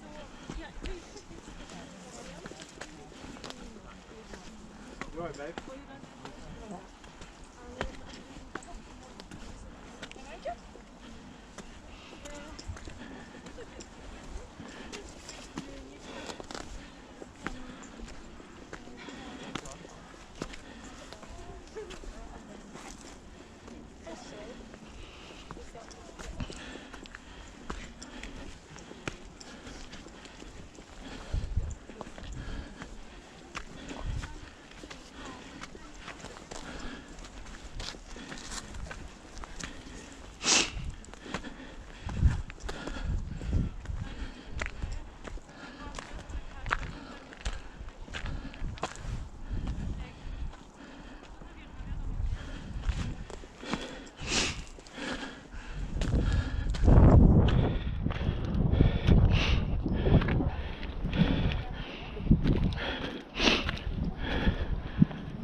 Wow, man,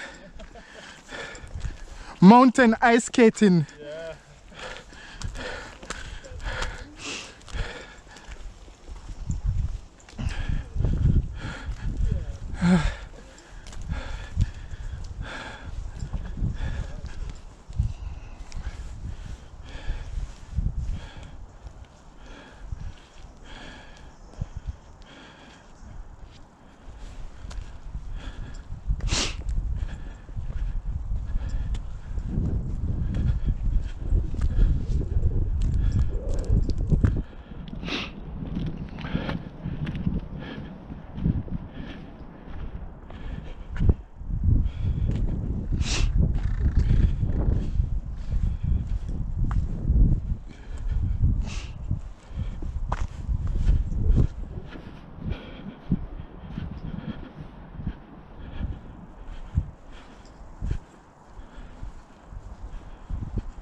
Oh gosh.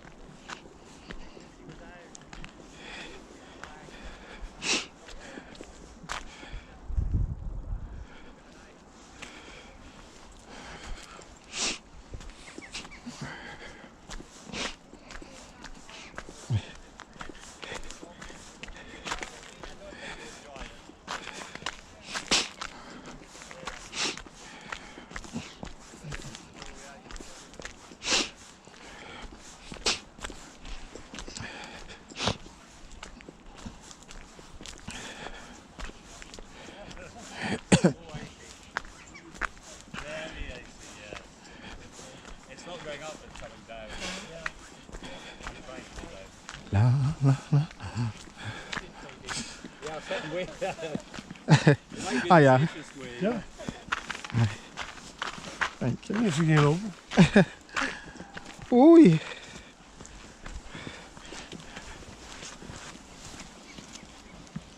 Go on, Alf. Oh, he's... Come on. This way. Sorry. Very icy. Watch yourself today. Thank you.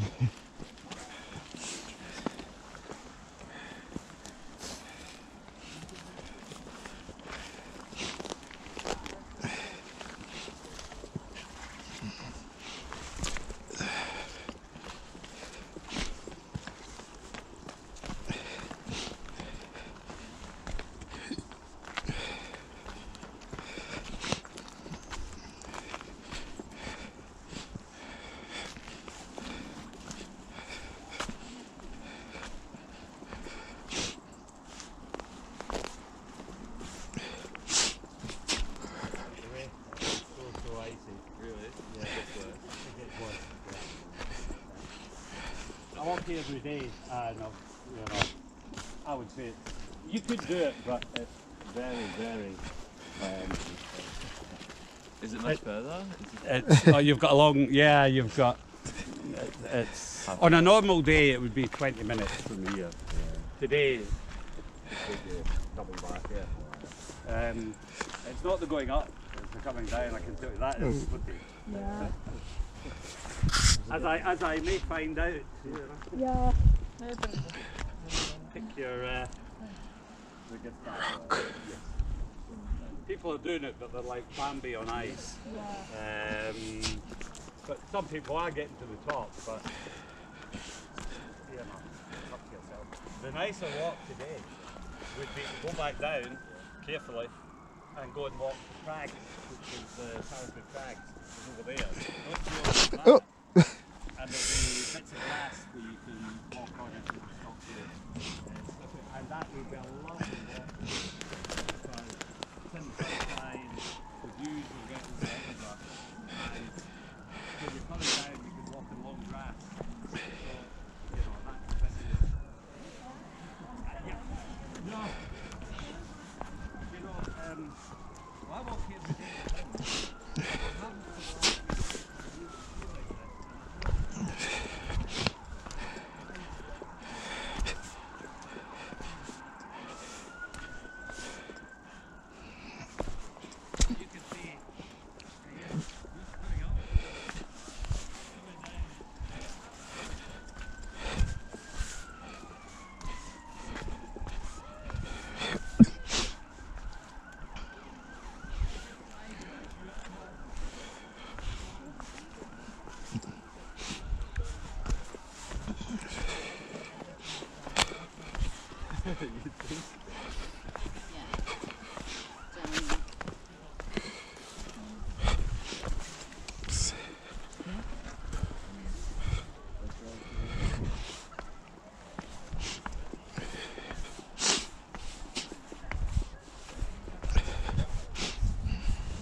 you see that?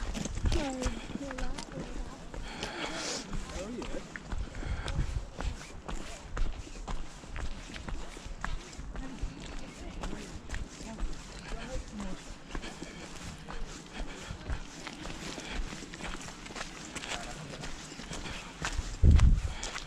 this is crazy.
No,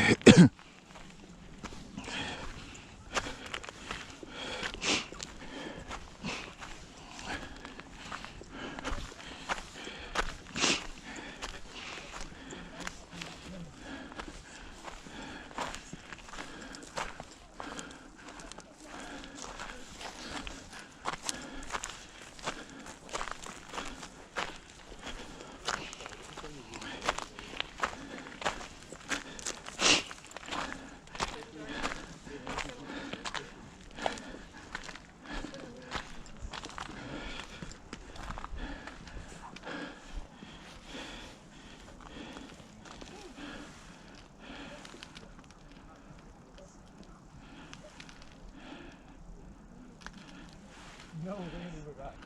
Right, now, get away. What's it down there?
Hello.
Hello.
Hello.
Wow.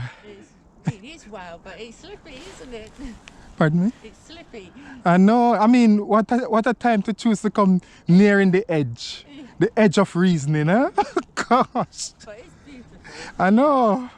It is. Better than yesterday. Oh, it was fluffy and nice, but maybe it's better with the fresh snow. It's not that slippery. Yeah, we're sort of halfway. It hasn't melted and we haven't got fresh snow. So. I went up the top early this morning. It was really bad. Really bad. And I had to sit down on my way on the descent. Yeah, because it was just all ice and slippery, you know. So I learned now that wherever you have patch of grass, is just, especially when you're going down, head for that. But even climbing, just walk in the grass. Yeah, I've been bouncing around over there. Yes. Gosh. So now, my best bet is to go all the way around and down. That's a trek, but I've come this far, so I might as well just go for it. Are we going to do that?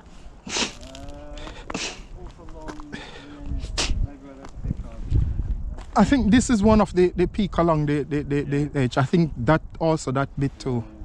So I guess get that view and then head down. You can actually see the Cairngorm, the far away all snowy. Oh, right. Okay. Up there. Well, southern edge of them, really. But it's far away.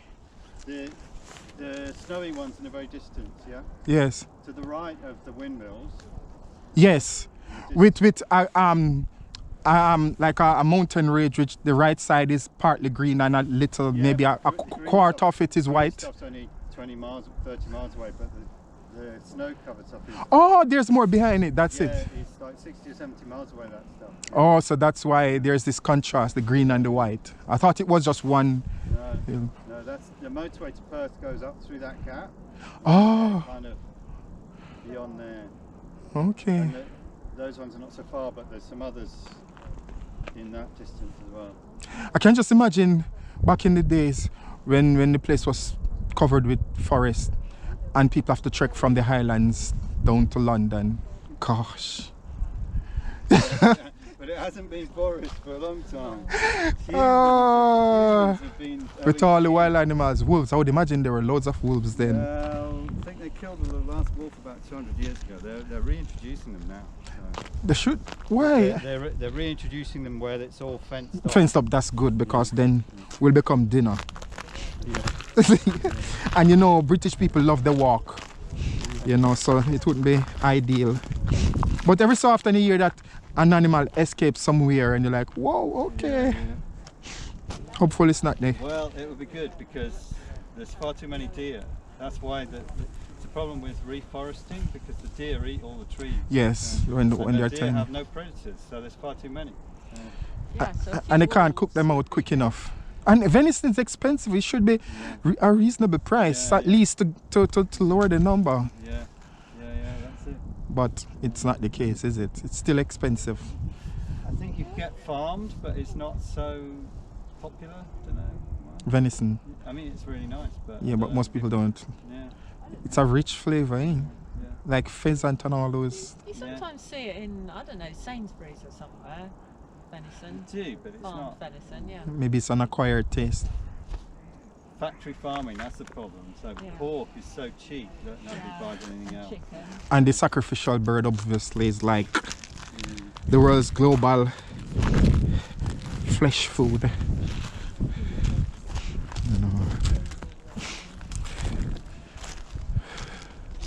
Gosh.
time.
Hello.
think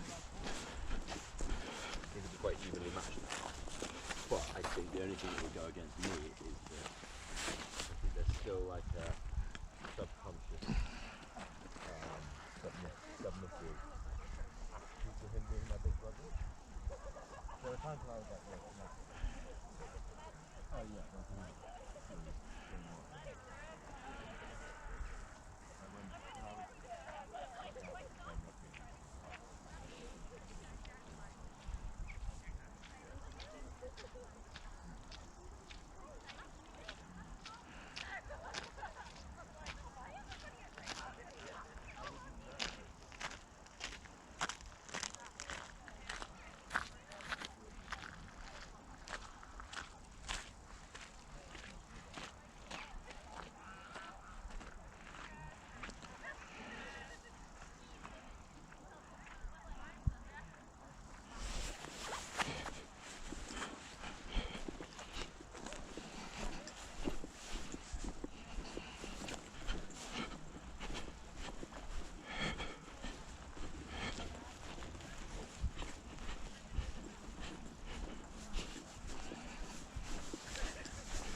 Oh, sorry.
Oh, sorry.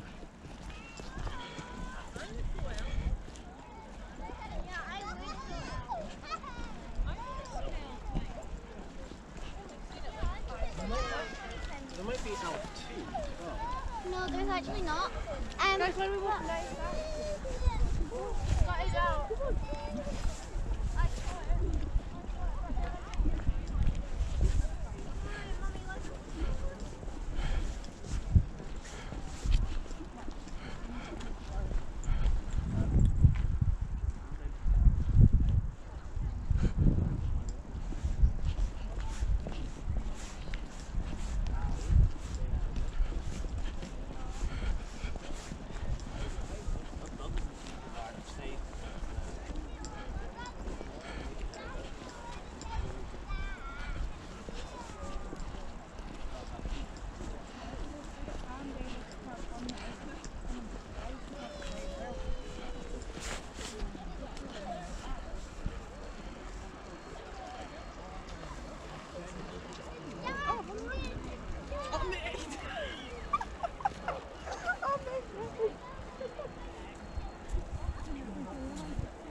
stands and stuff.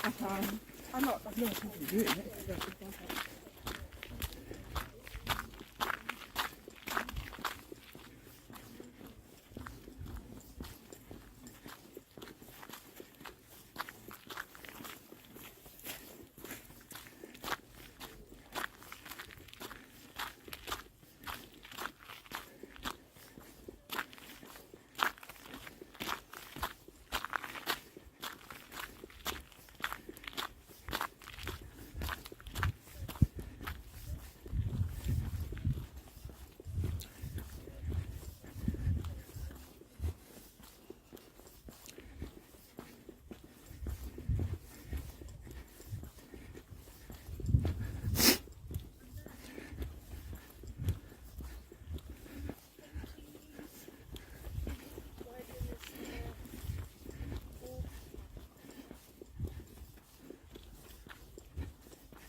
Hi everyone, welcome to another Oynish vlog.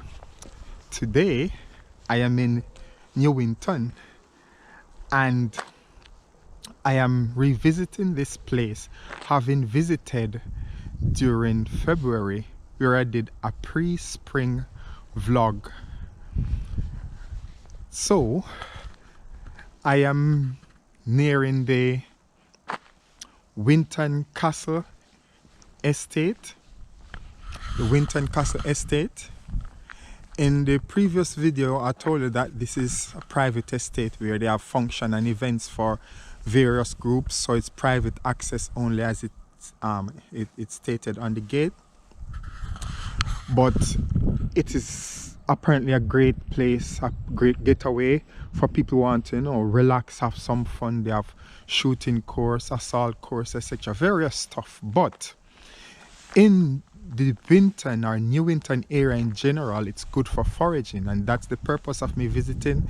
So I'm revisiting some of the foraging grounds that I did visit during the pre-spring vlog. And remember, there were two main wild vegetables that are focused on: ground elder or sayes, but also wild garlic, also called ramson in the UK, but in Oynish called vuminji. Now the idea is to go and visit to see what size they are and to see if I can forage for some of them. Notice that ground elder do get larger than they are at the moment. They're still quite small, but the idea is to get the new leaves to make menus because the leaves are tender, just sufficient. But also there'll be various sizes of wild garlic plants, wherein some probably will be nearing flowering at the moment and suitable for foraging, but others will come on a little later in the weeks to come, leading up even to the beginning of June. At the time I was unable to find any wild leek or plemunji because I just don't know where in this area there's wild leek. Generally they're supposed to be near water, you know, streams, brooks, deans, etc. But I just cannot find where I could get some. Also, what I didn't highlighted at the time was nettle or armut. So in this video I'm hoping to cover at least 3 of them. That is wild garlic or vuminji, ground elder or sayes, but also nettle or armut. If I do find wild leek on my way back, then I'll do a separate vlog for this. So in the moment I'm projecting for a 3-part series of the Newington, of the Winton Castle Estate area or the Newington area for foraging. However, it will become a 4-part series if I can find wild leek or plemunji. So journey along with me as I revisit this particular area to see how large the plants have grown as opposed to where they were during February.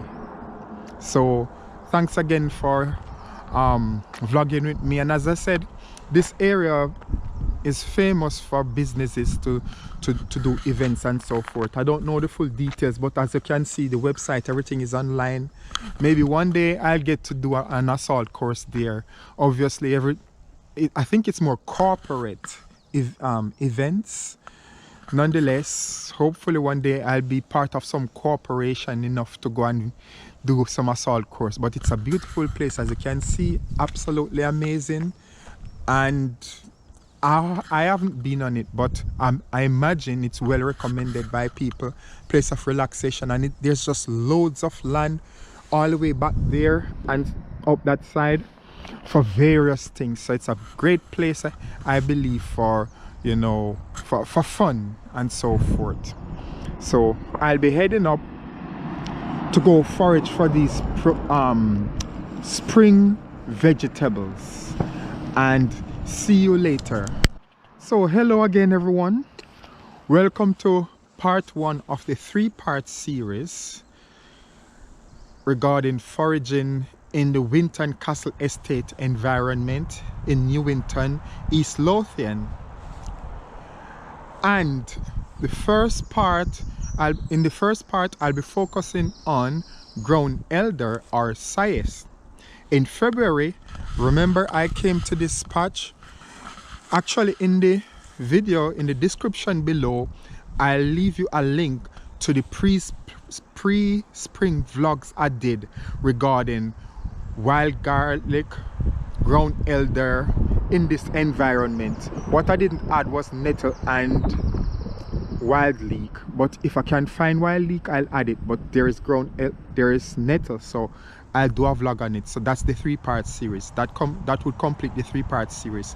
Nonetheless, the first in the series, in the description below, there's a link to the pre-spring vlog for sayes, where I did this very environment, this place, or ground elder rather, So ground elder in English and Sias in Oynish. This era, the ground elders were a lot smaller. They still have a way to go. But what was missing was that they were still quite young and the young leaves weren't ready to be harvested. Well, not all the young leaves. I'm not here to get all the young leaves, just a bit of it. But, pardon me, what I wanted to note is the difference. Because in the first video, in February, you could hardly see the ground elder. They were present, but you'd have to look through other leaves and through the foliage, the autumn foliage leaves from last year. Now, as you can see, they're pretty much to the surface now. They're everywhere. Now, they've grown to a size where you don't have to look far and you can spot them. See? And right across this region, of course mixed in with other plants, but the ground elder is quite pronounced, or the Sias. And this is the type of leaf I'm looking for. Notice how shiny it is, and it's a little darker green as compared to this one. So you've got this one, which is the new leaf, new leaves, and this one, which is a little older. They will grow a lot larger, you see, but this is what I'm here for. The new leaves, they're good for salads, and I like them in soups. Yes, they can be eaten raw after washing them, obviously, but they're nice in soups too, nearing the end. So let me take you through. As you can see, it's covering the ground now. So as predicted, that March, going into March, now we're in April actually, I even came later, and as I can see, a lot more progress from that time. They're everywhere now. They're no more under the foliage. They've pierced through all the foliage now, and you can see them afar off, which is good because it means that this region, all this area, is very handy when it comes to foraging for ground elder because they are just there. You can see them, they're quite obvious. Now, this isn't the only area along the Winton Estate that you'll get ground elder. However, if you cross over on the other side also, near in the fields and further back going into the woodlands to where the Trillium is, or the mix of Vels and Arches, as you're heading towards Montgomery, then you'll find loads more ground elder. But for now, because we're here and the objective was to return during spring to see what progress have been made, progress has been made. Look at it. So these are the new leaves I'm looking for, see? You can tell them they're a bit darker. The green color is a bit darker and they're shiny. And as you can see, this one, it's still opening. So I leave those ones to open, but there are some that are quite ready. Look here, loads of older leaves, but they're still small. They get a lot larger than this, you know. The plant itself grows a lot larger and taller. But as you can see, this nice green carpet, so it's a mixture of ground elder and another plant. I don't know the name of that one, but one way of ensuring that you're on the right track to forage for what you actually need is to forage in an area where the plant is dominant. Even if there are two plants that are dominant, it's safe because at least you're able to identify that the one that you want as opposed to the other. In this area, you can tell there are two dominant plants. Well, they're, from my observation, so you've got the ground elder. Yes, this is ground elder, but you've got this one also, almost like a creeper plant. Here it is again. So this one is quite popular in this area. As you can see, the leaves are quite different. So you can tell that it's safer foraging in this area for ground elder because chances are it's either that or ground elder that you'll be finding. And because you know what ground elder looks like now, it's easier to distinguish the leaves. See? Look at the leaves compared to the ground elder which is here. So you have ground elder, look at the leaves compared to this one. There's also this other one. I don't know what this one is, but it's not as much as the other two at the moment. So it's encouraging this way because it means that it's safer now to forage, because you're less likely to make mistakes and get it wrong and take up some poisonous plant, and then we hear the story that Oynish gave you wrong information and you end up at the Royal Infirmary, etc. We don't want that, do we? So, right. So I've got my little container here. As you can tell, I never tend to take a lot when I'm foraging. Just sufficient. So I've got my wee container here to put my ground elder, and it's pretty straightforward. It's not like the nettle or stinging nettle that have to use scissors or gloves. For this one, I just pick the new leaves that I need. So I am going to start the foraging process. So here we go. So this is what I do. Look, so just pick this bit. Yes, see, nice and easy. And I can tell by the size of the container, within no time it will be filled, and that's that really. Here's a nice big one. So maybe some of the larger ones will fill up the container quicker than the very small ones. Okay, here we go again.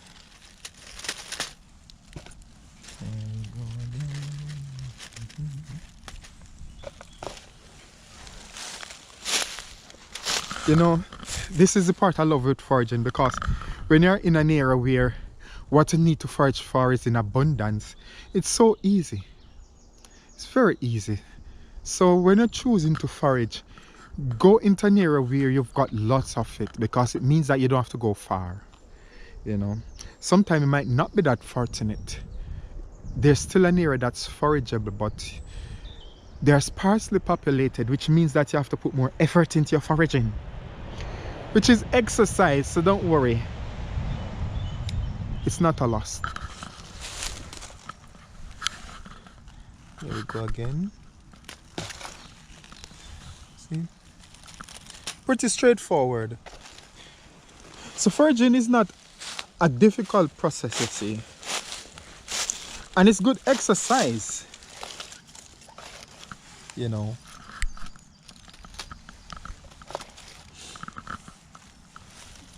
Okay, let me just take. So notice I keep moving around. I don't stay in one area and pick everything in the new leaves in one area. I move around, which is good, you know. I tend to do that when I forage for wild garlic too. Yeah.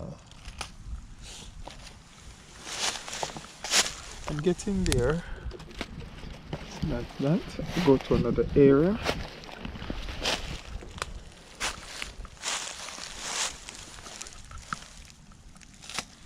Okay. I'm spoiled for choices. I'm like, okay, where do I start?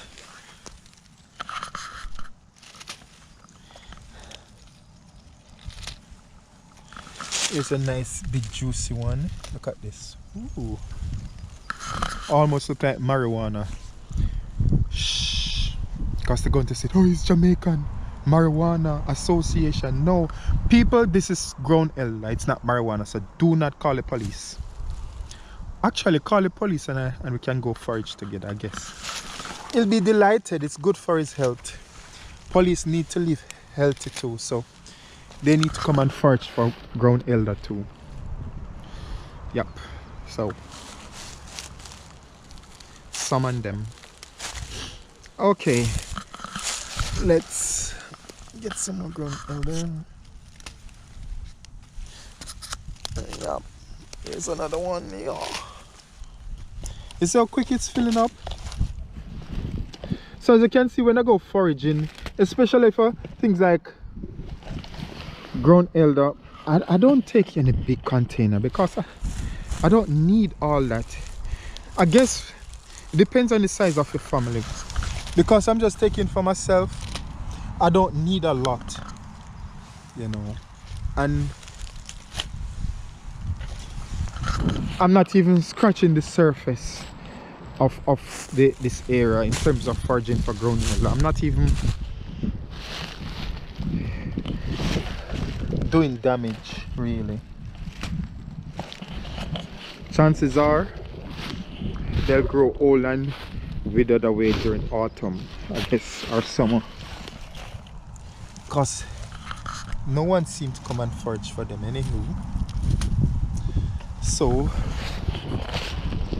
I guess they're just happy to see me. Oynish, the oynifier. Yep, because they know that there's some marinade or some soup coming in the works, and they'll be delighted to feel useful in 2023. Do you want your ground elder to feel useful in your area, wherever you are in Scotland or East Lothian or the UK? Let them feel useful. Use them up. I'm sure there are people across the UK who use them for salads.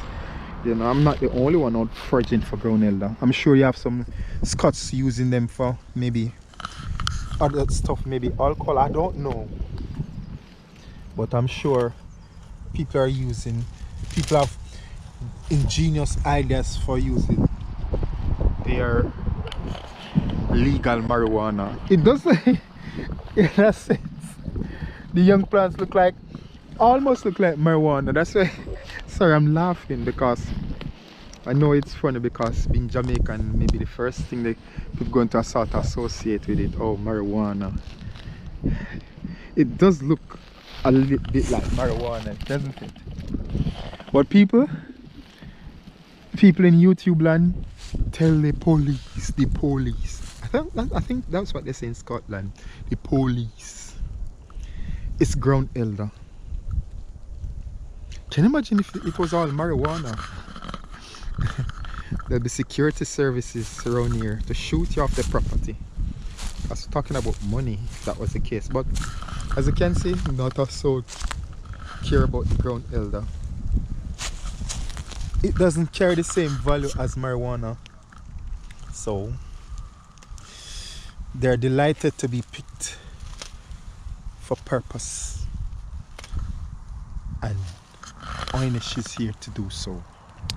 See it? My container is already full. Look, I don't know much more I can get into it. Maybe just a few more leaves, and that's that.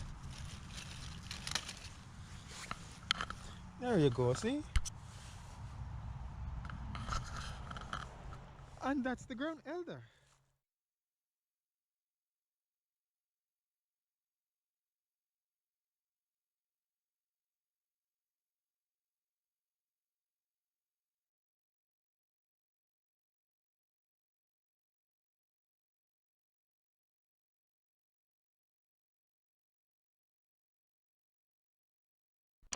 Hi again. So welcome to part 2 of the 3-part series of vlogs in the Winton Castle Estate environment here in East Lothian, Scotland. And in part 2 I'll now be focusing on nettle, or in Oynish language, armut. In a pre-spring vlog I did in February, I did only focus on 2 of the spring vegetables or wild vegetables. That was wild garlic or vominje and ground elder or sayes. But the nettle were very small at the time. I should have vlogged it, but I didn't. Nonetheless, because I'm here already and some of the younger leaves are ready to be foraged, I'll be taking some So I've got my container here, yes, ready to go, and I keep the scissors on it in it because it's going to blow over.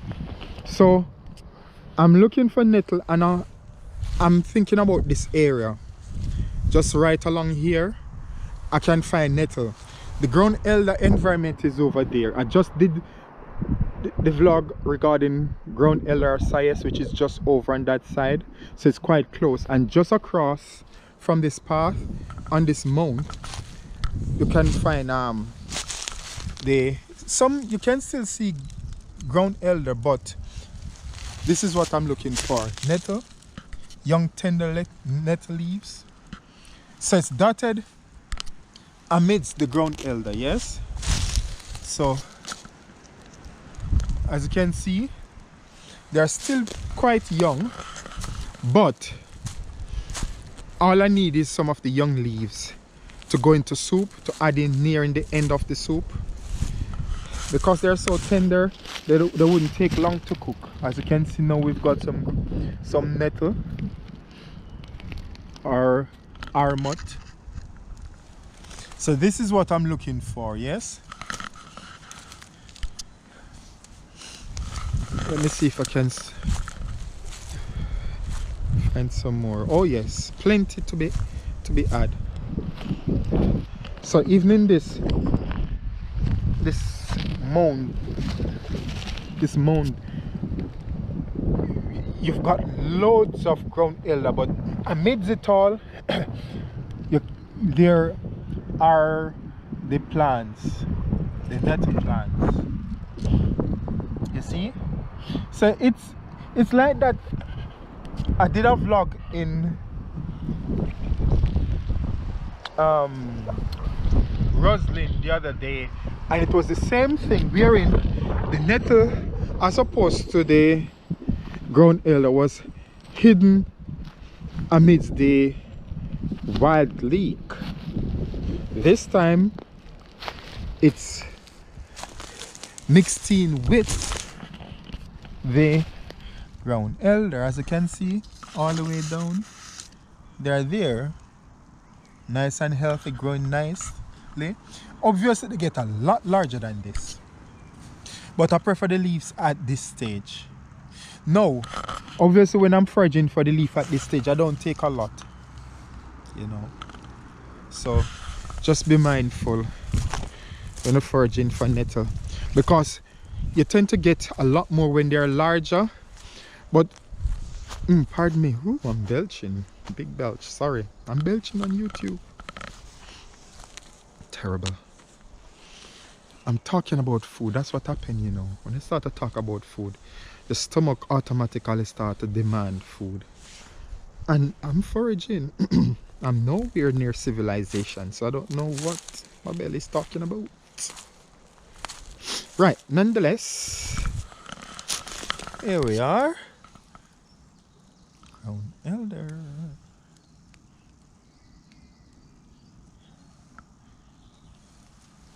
Loads of ground, not ground elder, nettle. That's what I'm foraging for.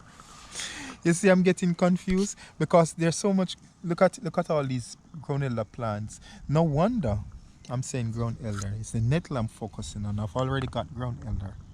This is the nettle part of the series, or the armut. So it's for me now to get my container. Even on this side, you can still get some nice ones, you see.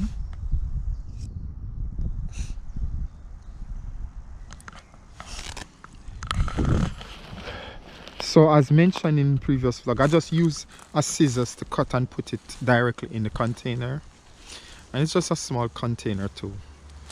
Alternatively, a gloves is handy too, you know,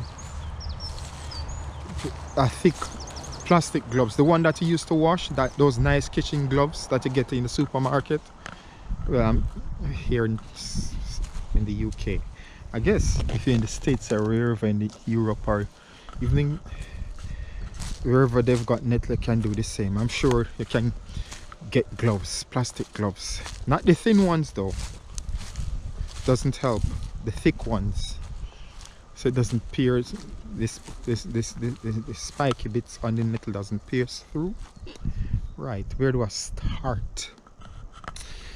I'm in luck today. Okay, let me put my thing here. What I don't want to do is to cut it and it falls to the bottom, so I have to be very careful. So what I do is, let me see. Okay, so we cut that bit there. There we go. Maybe it's easier for me to use the scissors when I'm vlogging like this, because it means that maybe the only way I would have to put the Head Pro on and then use both hands if I've got a pair of gloves. But I don't have any gloves, I only have the scissors, so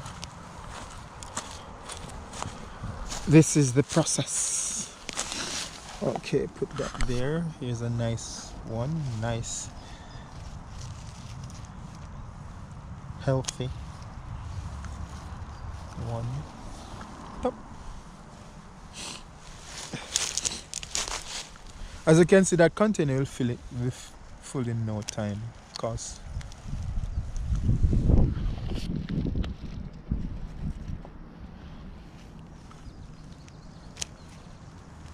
I only require a container full of that.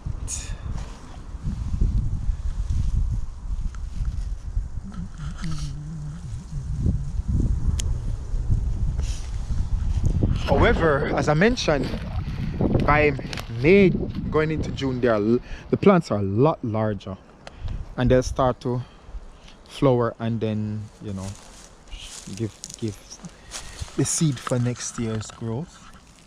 But at this stage they're nice and tender. It's like lamb, you know. You get your lamb, your spring lamb. I think it's lambing season is coming up, or it's probably started already, isn't it? When is lambing season? Doesn't it start already? Because I'm sure I've passed many lambs on farms on my way here, so I want to believe that lambing season is nigh. Yeah. Let's see. We'll go somewhere else.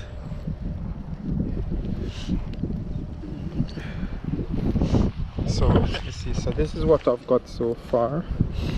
I'm halfway there. Can you imagine during late May going June when they're a lot larger? I'll have to get a Tesco bag or something, you know. Oh, here we've got some.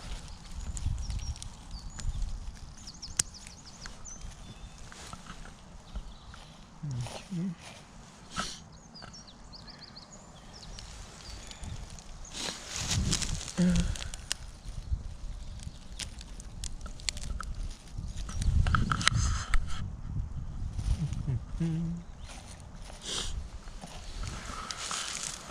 Some.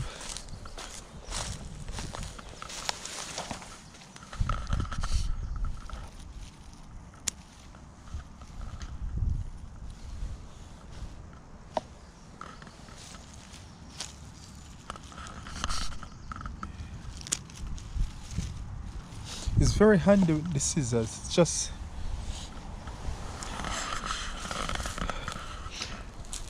also remember when you're washing, if there's any bugs, my best bet is to put your vegetables in water, steep it in water, because they're less likely to get the bugs floating on top, so you know what's happening. Because there are always bugs, you know, around. It's foraging after all. So there we go. Here is a bug, as mentioned. Ta-da, out.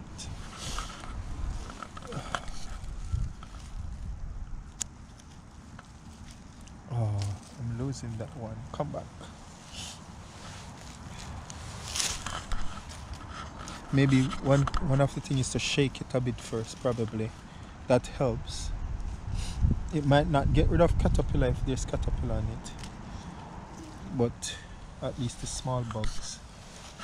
If there are caterpillars, you have to be careful because they are green, so you have to look carefully. I guess you just have to use your discretion when you're looking at your veg when you're foraging, especially nettle. Let me just check. I just need 2 more bits or 3 and that should do me. Oh. Okay. 2. 1 more. There we go. Here's a nice one. There we go. See? Straightforward. That's it. And that's our nettle or armut vlog. Now, I'm in the Newington, the Winton Estate Castle area in Newington, East Lothian, and I'm going down this path to find the wild garlic. Now, as you can see, even on the ground, you can start to see signs of it. Obviously, I won't be getting these ones here, but I'm going to this area that I visited during February when I did the pre-spring vlog in this area where the wild garlics were. They were a lot smaller then, so I'm wanting to go back to that area to give you an idea as to the size of the plants as opposed to the last time. I think when I went it was mid-February, about mid-February or nearing mid-February. Yes, now it's the first week in April, so I'm expecting growth, much growth in them, because they are well watered and they're in an environment with good foliage. Yes, but obviously some were larger than others, so chances are there'll be some that would be more suitable to be foraged now than others.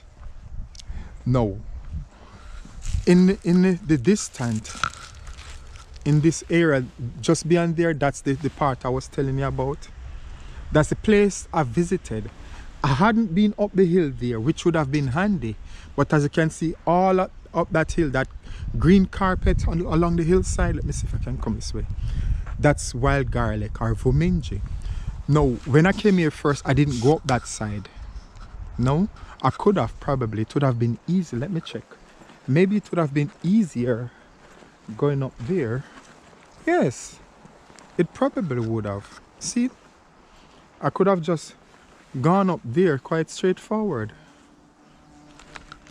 But you know, we guys, unlike ladies who just take it simple, us guys have to make things complicated. So I had to go down there. No, I'm just kidding. I did that specifically the last time because I wanted was to highlight there's a pattern when I notice where wild garlic grows. They tend to be in woodland areas. Maybe because one good explanation, maybe not the only one, but one of the explanation could be that it's got rich foliage. Especially in UK with autumn, and the leaves fall, and then all that nutrients then leach into the soil to make it rich for spring when the wild garlic plants need it. The bulbs need to spring to action. But also where there's plenty water, or the soil is good at absorbing the water, which would be soil that have good foliage too, and loads of trees with roots and good structure to keep the soil intact. So my best bet is that's one reason why this area does well with wild garlic, water, tree, good foliage. And thus I went down this side to check for wild garlic, which, as you can see, in the distance, all that greenery is the wild garlic. No, I'm not saying that everything is wild garlic, because as you can see here, we've got ground elder. But the focus in this vlog is not about the ground elder, because I've already done the vlog for that in part 1, which is just up the road, literally up the road, and I've done the nettle or armut. So I'm here about the vuminji now, wild garlic. And as you can see, it's covering the hillside. Look at that. It's just so, these ones, as you can see, they're very small. Well, they're small, they're not ready to be foraged, as you can see. I'm sure by May they'll be nice and big and yummy. Or the end of April going into early May, yes. But down there are some that will definitely be ready, because the last time I checked in February, some were already well on the way to be foraged for this stage, because they were already large. Yes, look at the hillside again, as you can tell. You remember I did the vlog in Pennycook, right? And there was wild garlic along the North Esk River, all that area, that plain, yes? I also did a vlog shortly afterwards, going past Pennycook to Roslyn, and along the Roslyn Glen there was this area that also had wild garlic and loads of water. It just seemed to be the case where you've got water and woodland, loads of wild garlic. So if you want to know if wild garlic is in your area, find those two combinations. At least woodland, but woodland and running water, maybe a dean, a stream, a brook, whatever term they use in the UK, depending on where you are, England, Scotland. And I think it's the same with the Republic of Ireland. They share similar climate. But definitely water, woodland, just good foliage, good drainage system, good for plants that are waterphilic or love loads of water. I just believe it works well in this environment. Look at it. Just look at the greenery. And the smell. It's the smell you see also that does wonders. You know, the smell. So here's a wee stream going who knows where. And right along following the stream you find wild garlic. That's the beauty of it. Follow the stream, follow the water. Now you see why I tend to use the term water garlic. I know generally when they talk about water garlic, it's you put a clove of or a few cloves of garlic in water. But for me, not being exposed to wild garlic in Jamaica, because we don't have wild garlic in Jamaica. We've got garlic, but not wild garlic. But from my perspective, having been introduced to wild garlic and having to go forage for it, and then start to notice that it's always in woodland and near to water, I sort of put the two together, water, garlic. It is the garlic family that is close to water, along with wild leek. Yes, wild leek also love water. You tend to find, I remember the Duddingston Golf Club. Just go down to the Duddingston Golf Club, running adjacent to the Innocent Path, and loads of wild leek, because that area is wet and it's near running water too. They just always work. And right along that water that goes right down to the sea in Musselburgh, you find wild leek. So definitely wild leek and wild garlic, definitely thriving area like this. So let's go inspect. Oh, I forgot to mention. No. So we've got wild garlic on this side, which is fine, okay? And as you can see, some of them are very tiny, some of them are larger. Now over there we've got the lush ones, right? So we're saying, yeah, that's great, but what if there's heavy rain? Look, heavy rain means that the water could probably start to run as far as up here. There's no way to get across that side. So just be mindful when there's heavy rain. You wouldn't want to cross over into areas where you'll put yourself or compromise yourself, you know, in terms of getting drowned or something by the swift flowing water. So in a situation like this where the water is quite gentle and there's not much problem and you can actually walk across, then it's fine. However, if there's heavy rain and the water is swift and flowing, well, I guess you wouldn't be able to even forage for the wild garlic because it will be covered with water. But think of all the nutrients it's getting. Wow, I'm just saying. But you definitely have to wash your vegetables. I think there's a similar situation in Seaton Sand by the Seaton Dean, where you've got wild garlic on the other side of the water, just like here. But when it's swift, you just leave it be and find your garlic elsewhere. Or else you'll be swimming with the fishes. With the fish rather. And you don't want to be swimming with the fish, do you? So now it's time to get some of the large ones. At this point I'm going to put the Head Pro on because I find it easier to forage for wild garlic and leek with the Head Pro. So it's in my hand now, so just give me a minute or two and I'll adjust, and then we'll go now to forage for some of the larger ones over there. Yes, I've got my bag ready to go. See you soon.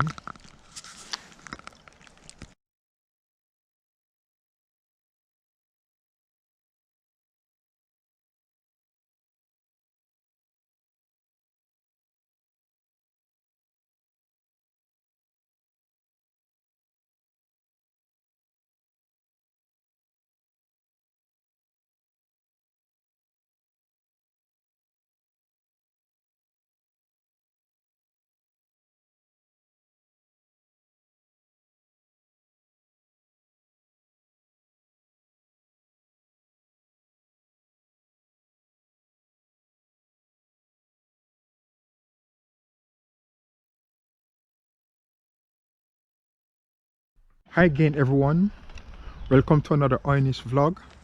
In this video I'll be doing a spring foraging for nettle. In a previous video during February I showed you places along the River's path that you could possibly find nettle, but chances are nettle is everywhere along the path, both on the left and right hand side. So it's not just one area that you'll be able to find it, it's all over. However, today I'm choosing just one spot. They're quite small still because nettle tend to grow a lot taller than they are now. But when they're small and tender, that's when I tend to prefer them, maybe to make soup. But again, I think you can do the same when they're a bit older, before they start to flower, maybe in May, I think. I believe about May they start to flower. But I'm going to get a little bit of nettle so I can make some soup later. So I'm going to take it to an area where I can find a lot more. Then in February they were a lot smaller, but today I'm taking you along a hillside that the nettle plant is dotted quite nicely along, which is ideal because there's a lot in one area. Sometimes it's easier to find it on the plain, but as you can see right along the path on the left and right hand side, it's filled with wild leek and garlic just now. Later on the nettle will burst through all the greenery, but I'm going to take you along that hillside where there are a lot of nettles. So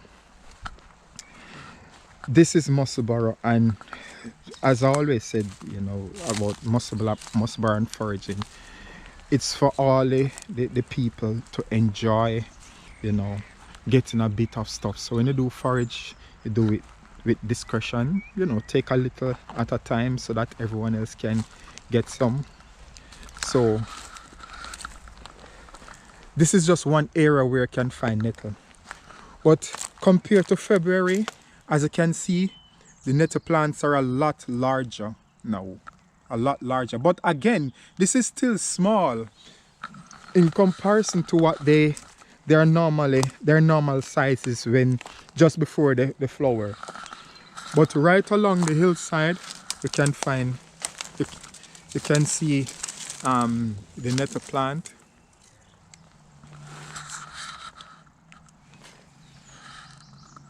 Stinging nettle.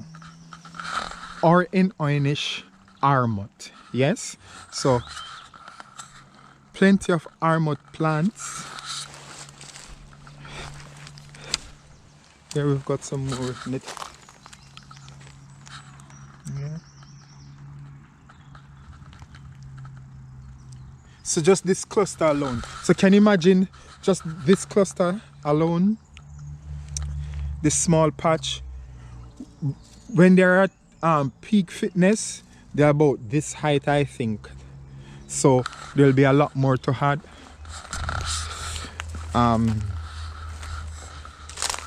And right along the hillside, we've got more nettle right along.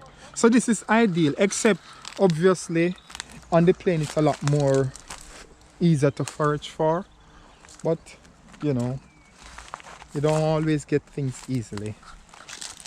And just next to it we've got some wild garlic. But the focus here is on nettle. Right along the hillside. Plenty of nettle. And as I said, they're still quite small compared to the size that they can grow to. But today I'm going to get a little bit to take home so I can make some soup. So I've got my container here. I'm not going to even fill it, you know. And I've got a scissors. I believe it's always handy to have a scissors to cut the nettle, and also a gloves. Well, if you've got a scissors, you probably don't need a gloves, but maybe it would be good to have a gloves, at least one glove to hold the nettle, and then you use the scissors to cut. Or alternatively, you just put the plant near to the container and then cut the nettle into it. So I'm going to have to put the Pro onto the Head Pro just now so I can do the foraging. So you can see how I go about cutting and so forth. But you know, I haven't checked this bit to see if there are any more nettle. Let me just check down here. As I said, there are nettle plants all along the path. It's everywhere. So it's not just one area that you'll find it. But I'm just showing you just one little patch that you can find much nettle. And here we go again. They're even closer to the level path. Loads of nettle. Look. It's amazing, isn't it? They're just everywhere. Right along the hillside. Along these dry branches. And here we've got some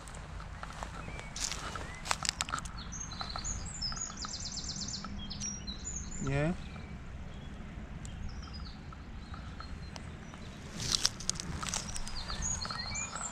And let's see if we can identify some more. Seems like it does well along the hillside and along, well, I wouldn't say this path here.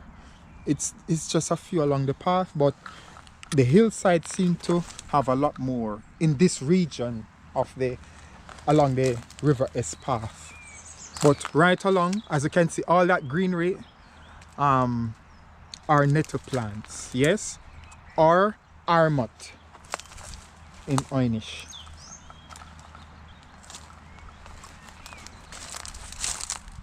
Look, it's just so much of it. I don't want to go too far from my bag. No, it's up there. So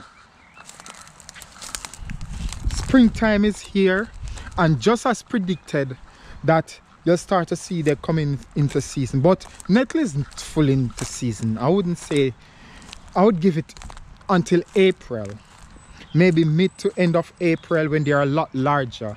If you're going to get anything regarding nettle now, it's just maybe tips, tender leaves for for cooking and so forth.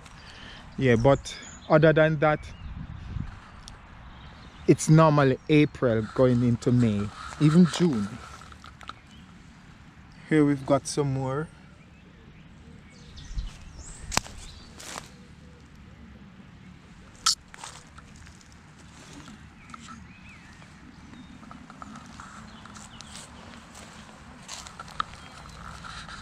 Yes. And some more here.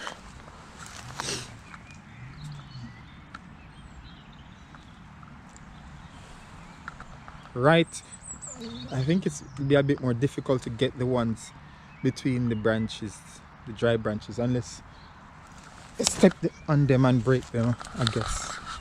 But here we've got some too. Nettle are quite hardy stuff. They probably grow anywhere, you know. Yeah. They're highly revered, you know. Obviously they sting, they itch a lot. Okay, so I'm foraging for some of the nettle or armut. So I just need a little bit more. They're quite small. They're in season officially in April going May, June. So this is just for making some soup, just a touch. As you can see in this container, it's just a little bit without foraging everywhere. This should be enough. There we go. Hopefully you can see I have to adjust this stuff, so it can be a bit challenging having to use the handheld and then the headpiece to get it right. So hopefully you can see it quite okay. As you can see, this entire region is covered with it, and they'll get a lot larger, you know. So it's quite promising, and the entire hillside is covered with it. So I just got a little from here, and this is enough. Yeah, that's enough. Okay, so I've got the nettle. I show you what it looks like. So this is it. See, it's quite a tiny container, just enough for a day or two's worth of soup.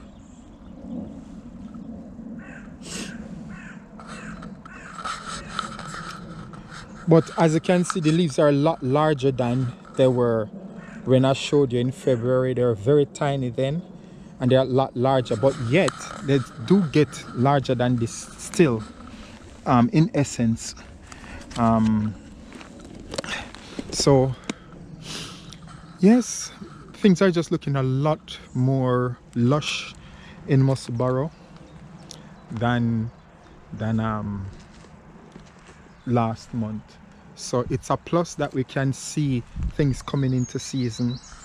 This is what it was like during February. Remember, they were this small, and in contrast, they are this size now generally. Let me just show you. As you can see, there's a large increase in size. No, probably the leaves and the height, but as I said, they do get a lot larger than this. But it's just how the season works. Things just naturally happen in a region like the Musselburgh area along the River's Path. It's a very great place for nature walking, for dog walking, you know, to chill, but also I find it a great place to forage for nettle or armut in Oynish. So hope you'll enjoy this vlog, and you can share it with your friends, your family, and the folks in Musselburgh, because this is their area. I'm sure they love this bit, and it's a great place for them to enjoy the bounties of this area. So to the Musselburgh people, big up, one love. God bless you.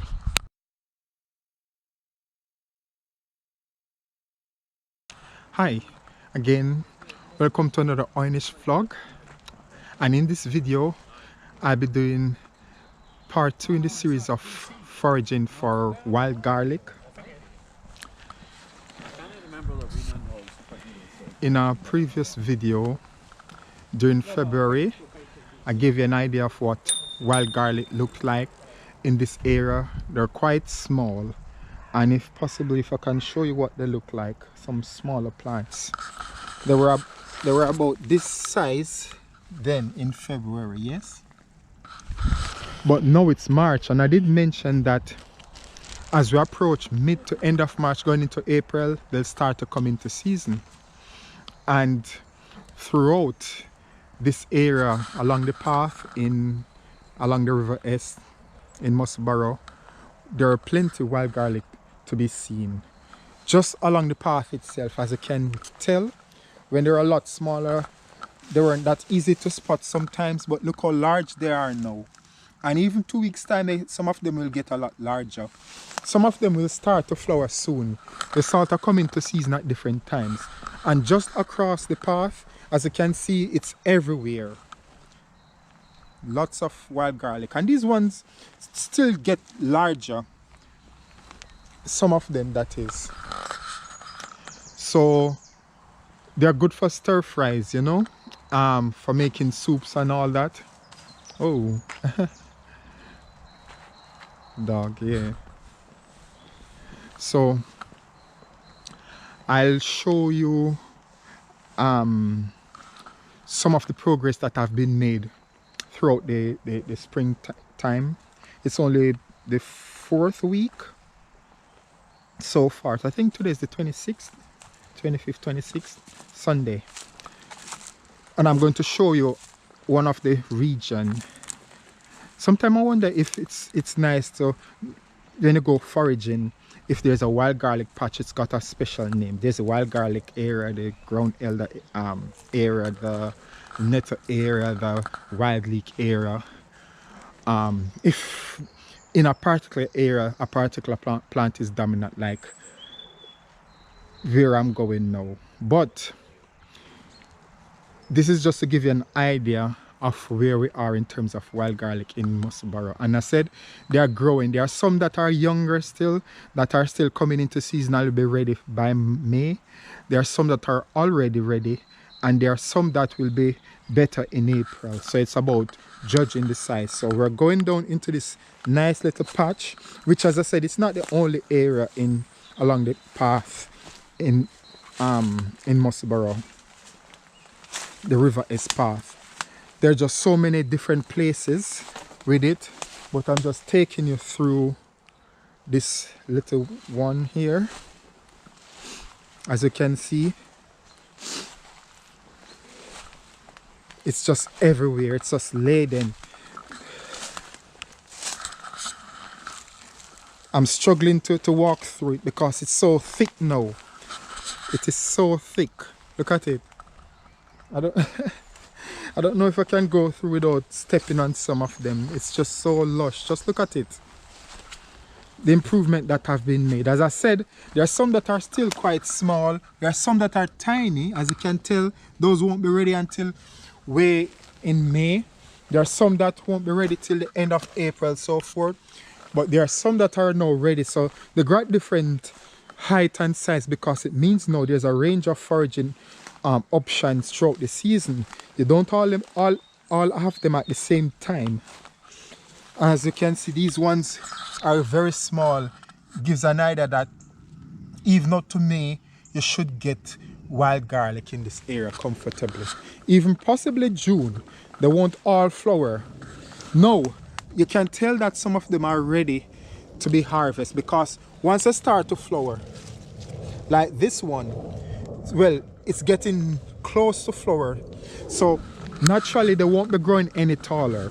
So that's one indication that some of them are ready to be foraged, because once you start to see the flower, within a week's time the flowers probably start to open and all that, and then the slow process of death starts. for the next season. So it's about judging what to forage for. Look for those that's got flowers that look as if they're about to open soon, and you know that those ones can be foraged for.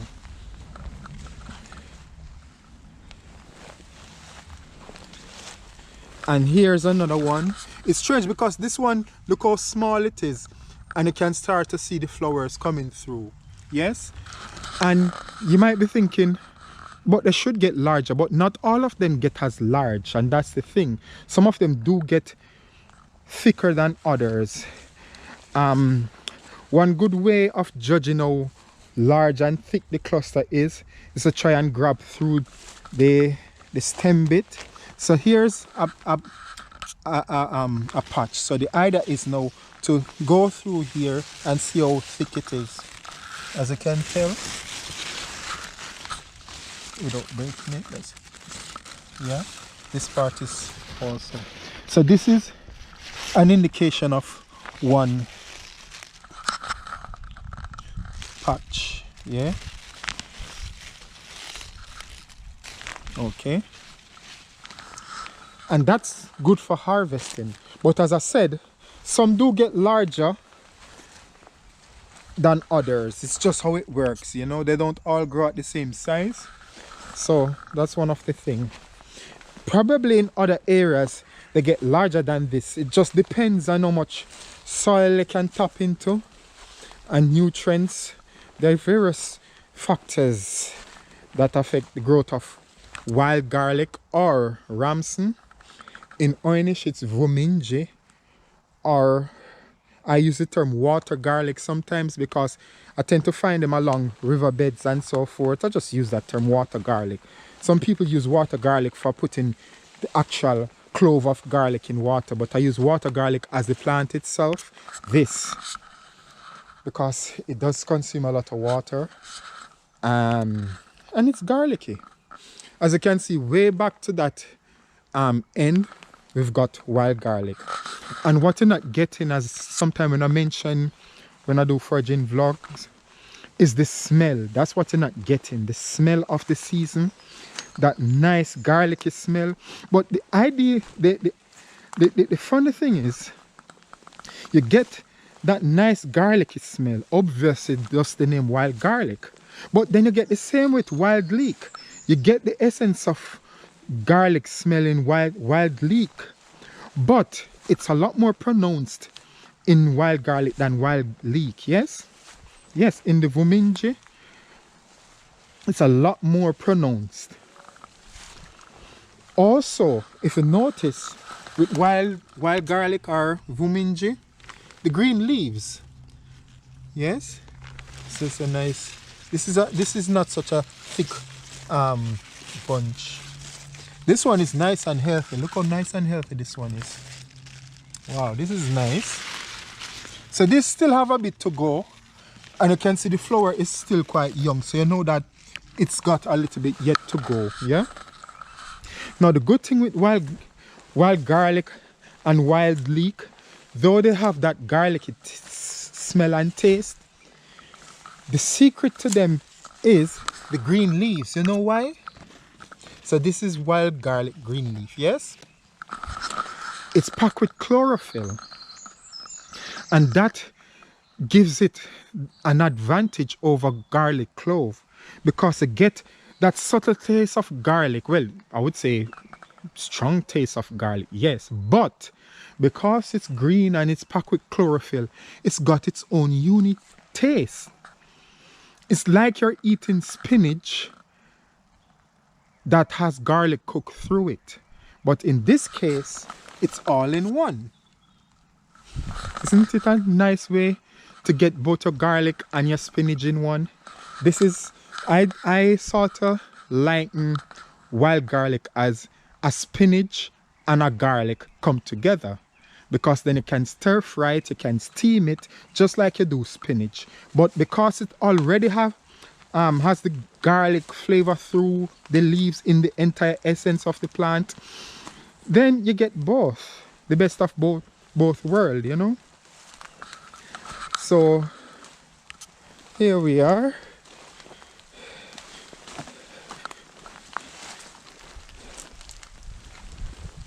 And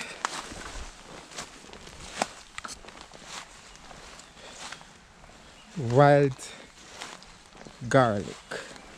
So I need to get a few to take home. So I'm not here on any big foraging anyway. I just always take a little to make stuff when I go home. So let me see.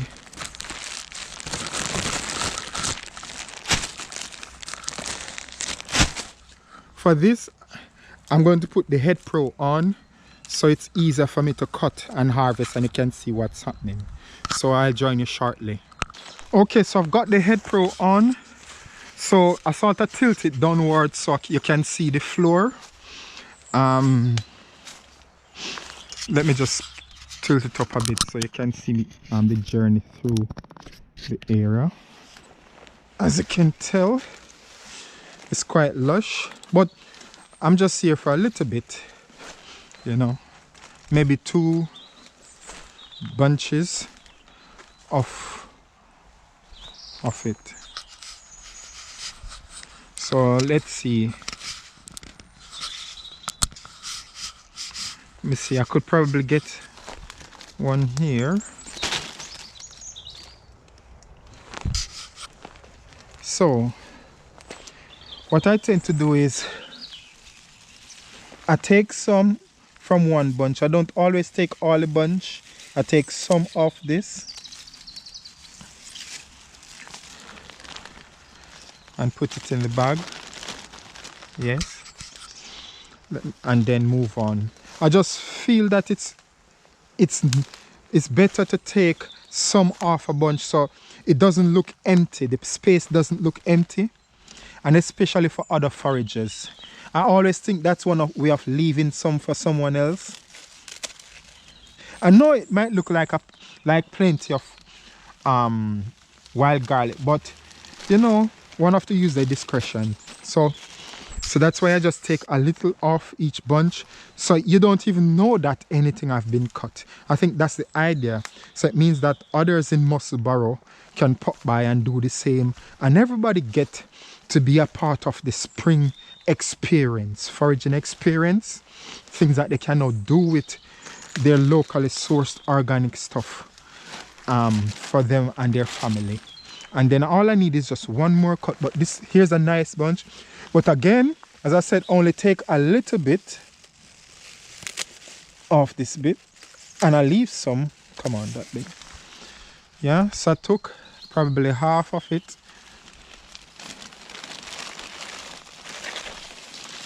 And there you go, as you can see in the bag, just sufficient. That's all, yeah. Hopefully you're seeing all this, yeah. And that's it really.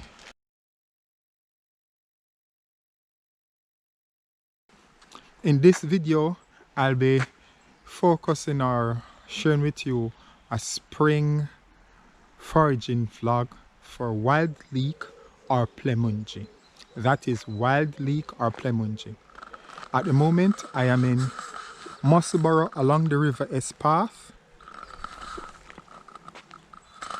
In February, I did a pre-spring vlog regarding wild leek or Plemungi in Oynish.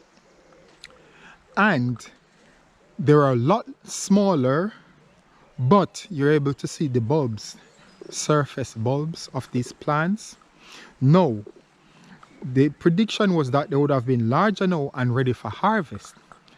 And true to the season itself, they are ready to be foraged.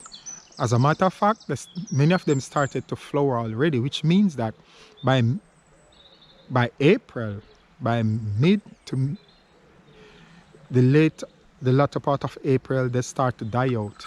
So I'm going to take you to the hillside that I showed you in the previous vlog on YouTube, where the plants were then as opposed to now.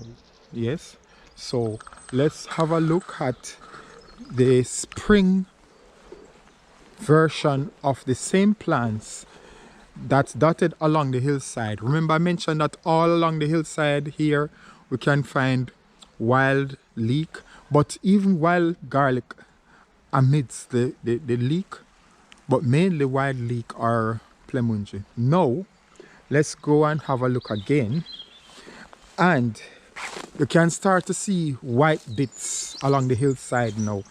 That this is the flowers. These are the flowers now coming into play, which means that the wild leek is doing its job and will soon finish for the season. Yes, as you can see, they are flowering already. Yes, see this nice white flower. The wild garlic or Vuminji will be following soon, but already the wild leek or Plemundji is flowering. No, surface bulbs, I cannot see any surface bulbs. They are there, but maybe hidden away or maybe not. It's so thick now. You remember in February they were easily spotted right by the surface, but now you cannot see anything. It's all thick along the hillside, so chances of you seeing the bulbs are quite slim. So let me just walk along this path here, and here we've got wild garlic even amidst all this. Yes, so wild leek, just as predicted, the entire hillside is covered with it. Look at that. Even just along the flat there, just off the main path. It's amazing, isn't it? All this. No, the good thing is, like the alum family wild leek have that nice garlicky smell, along with garlic and wild garlic, but it's not as strong as wild garlic. Yes, it's a bit toned down. That's what I believe. It's toned down a bit, so you get a lot more leafy taste with wild garlic, with wild leek rather. You get an hint of garlic, but that strong leek taste is as if you're having leek itself. Yes, because leek doesn't have that. The proper leek doesn't have that strong garlicky taste anyway. It's got its own unique taste. So the wild leek, I wouldn't say it tastes exactly like leek, but maybe an hint of it. But it's got its own unique flavor, which is different from leek itself.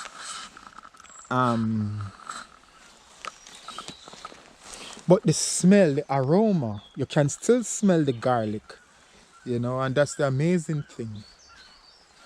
So it's now March, end of March, last week in March, and I'm going to forage for some because these ones are mature and ready for foraging. It's just everywhere.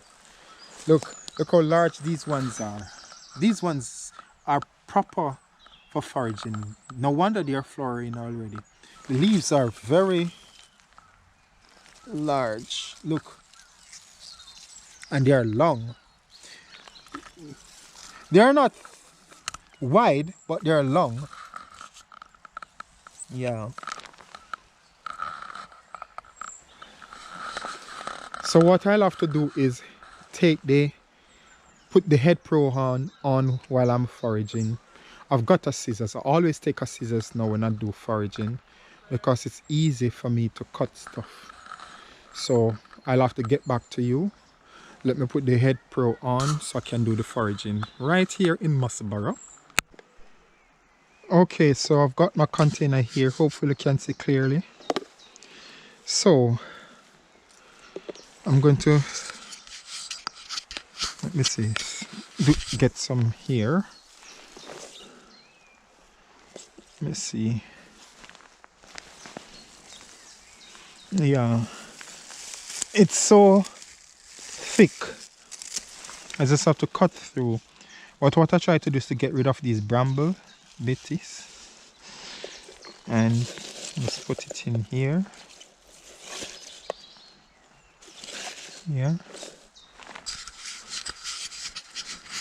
Hopefully you're seeing clearly. Just adjust a little bit. There we go. Just a little bit here. And then in the container. Probably a bag would have been ideal for this, but there we go. As you can see, I've got my love. It's the smell.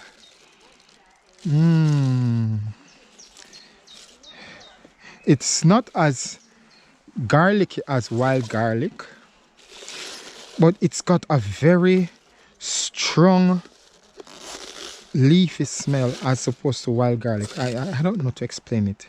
Maybe in the future what I need to do is to come up with words that describe the smell for certain plants that, yes, they have a garlic smell, but they've got the other unique smell, you know.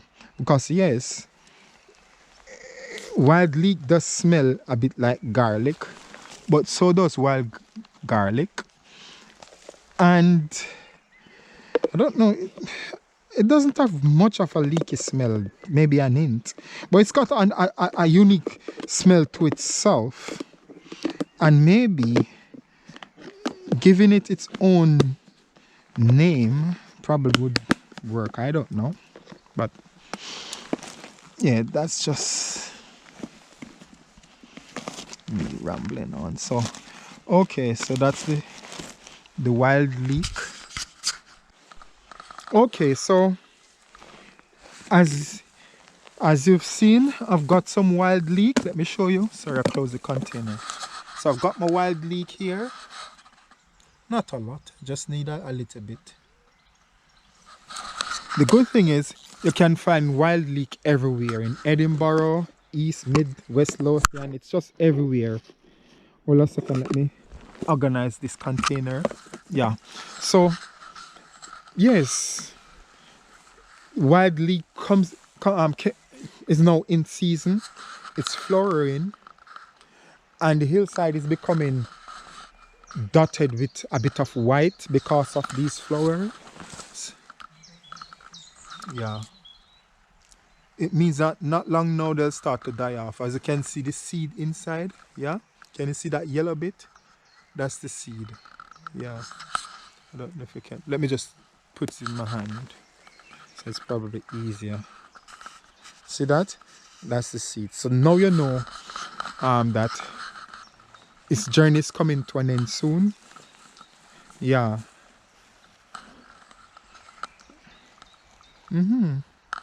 So again, this area, as far as I can see, along the hillside, wild leek, and dotted amidst all this, sometime you find the wild garlic.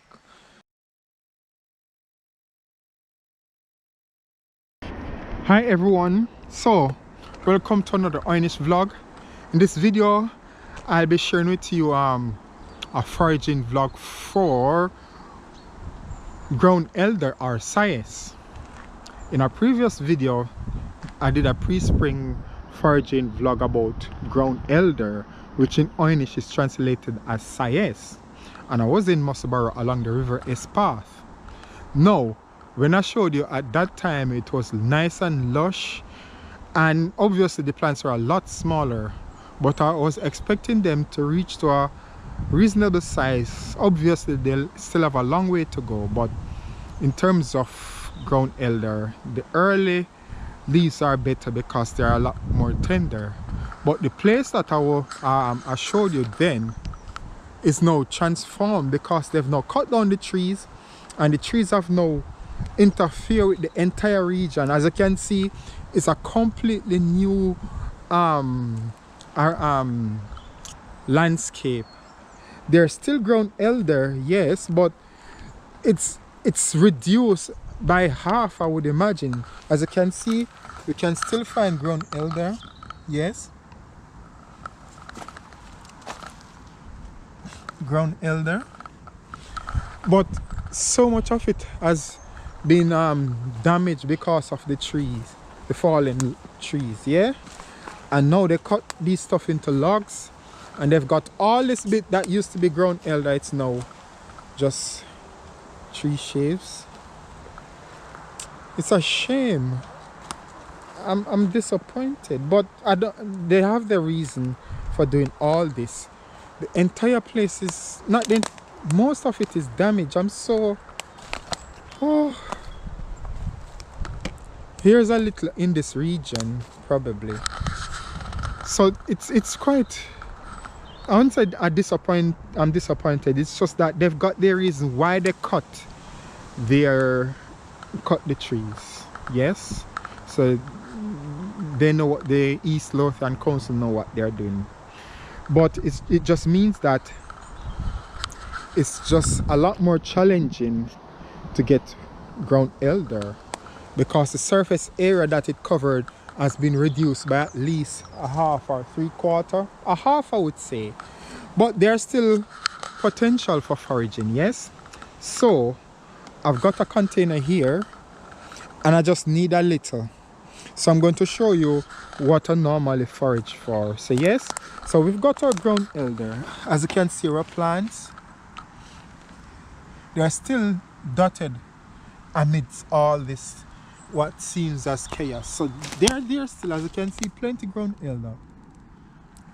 But it's not as lush as it used to be, yes? It's not as lush as it used to be. So, what do I forage for? These bits. As you can see, you've got this older plant and this nice younger size shoot, I would say, or top plant. So just cut this off. I don't need a scissors for this. You see, it's the bright green that I'm looking for, the shiny green rather. Yeah, so I'm just looking for all the shiny green bits, and that's, so this is what it looks like. As you can see, let me see if I can find a shiny green one and a non-shiny green one for comparison. Yes, as you can see in my hand on the right hand side, it's a lot more shiny. Yes, it's the newer leaves. Yes, and then on the left hand side, it's the older ones. As time goes by, they harden and they get coarse, you know. And I'm sure people still use them for stuff, but I rather the nice tender leaves, because when they are this tender, after washing it, you can just throw them into your salad. However, when they're a lot coarser, you can use them for soups. Yeah, different soups. It adds roughage and body and nutrients too. Yeah. So here we've got some. So the plants, as they've grown a little bit, so it will be a while before they grow taller, but it's at this stage that you need these tender leaves, that I need these tender leaves. Later on, probably in May, April, May, I'll get some of the coarser ones to do other stuff. But for now, I need the early spring leaves for salads and possibly soups, wherein in terms of soup, I add it at the end. I did a Mativna menu, a pre-spring one, where I use the tender leaves along with nettle to add to the beetroot soup, beetroot and yellow split pea soup. Not yellow split pea, red lentil soup. So this time around I might try it with another soup or a salad. I'll see. But there's still enough, I guess. It's just that it have been reduced significantly because of all this. Yeah. So I've got some there, which is fine. Let me see if I can get a little bit more. And remember, they're everywhere. They're all along the path, you know. So as far as the path is, right along to the other end, you can find ground elder. But I just prefer this area because you find this nice wide area with many of the plants, with much of the plants rather. You know, it's difficult to count how many they are.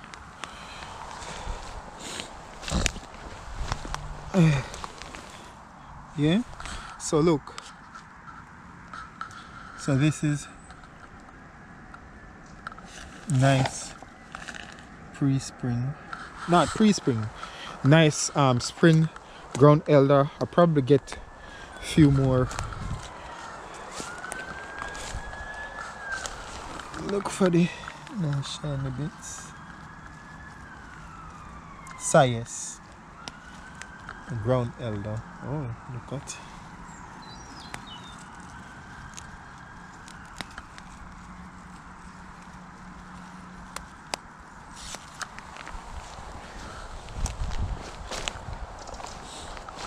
Okay.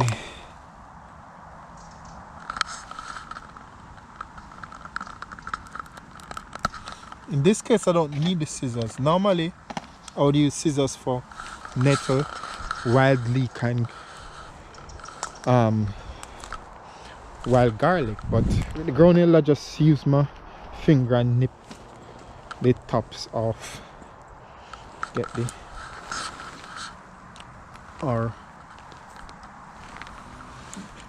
so it's about the new leaves at this stage. And again, you don't need all, I don't need all the new leaves. I just need a little. Nice, tender, fresh taste and organic.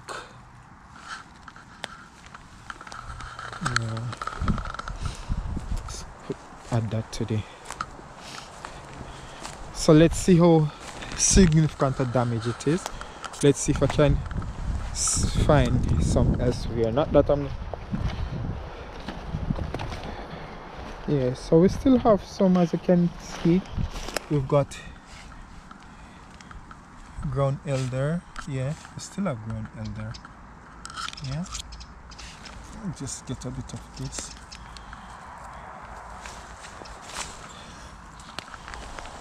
And some should be over here too. So this area hasn't been disturbed, so that's good.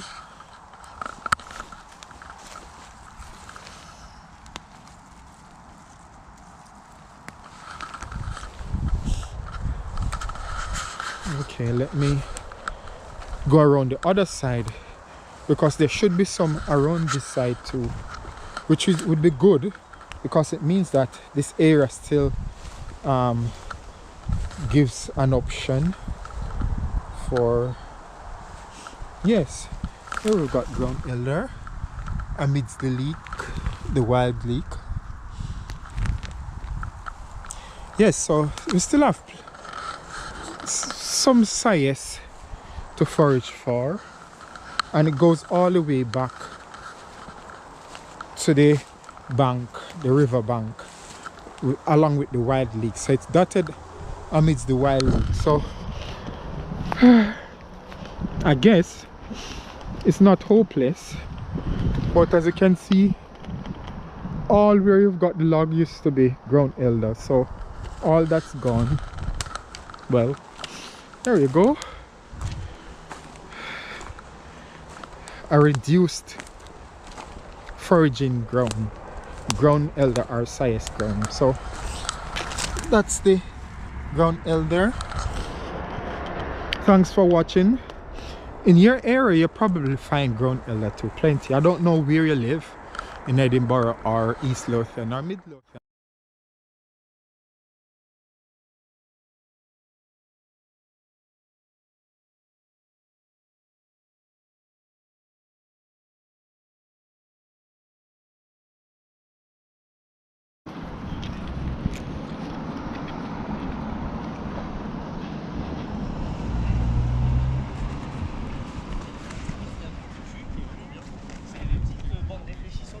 la route, comme ça dans la nuit tu peux repérer un peu mieux. Feu dans la nuit. De cette chute. Ça niaise beaucoup. Ça c'est bien. C'est juste avec elle et moi. Ouais. Et un peu tout.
This will probably be the biggest hill you've climbed.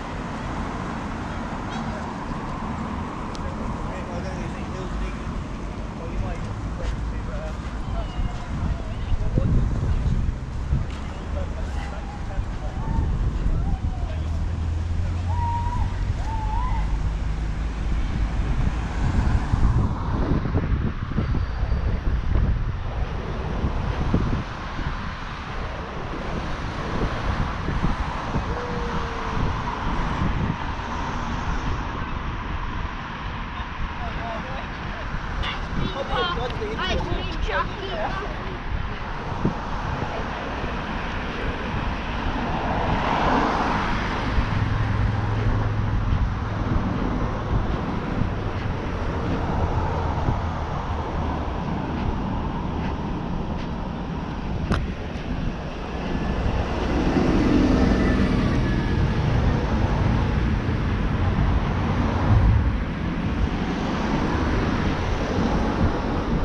dapat das.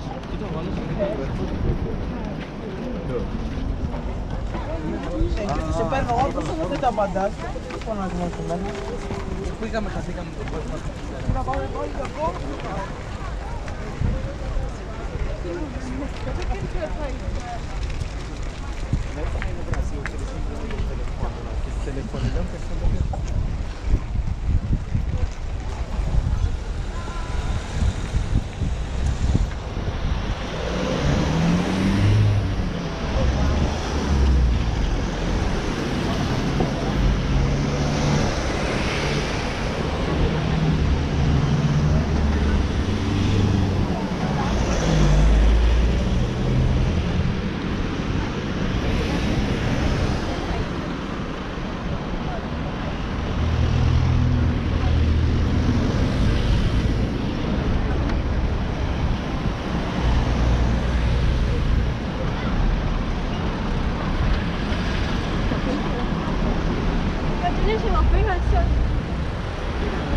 Myślałam, że niego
Oh, yeah, she said you.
really say much to anyone else here, do they?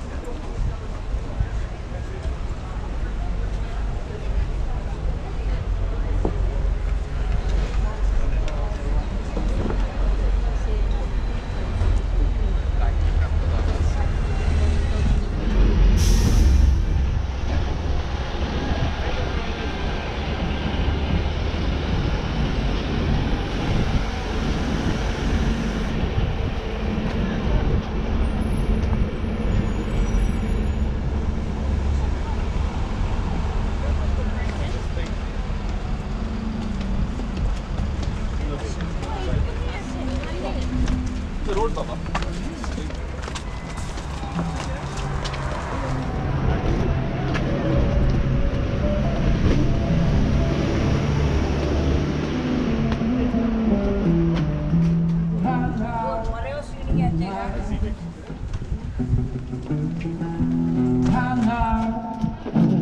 Fatti doch bitte mal.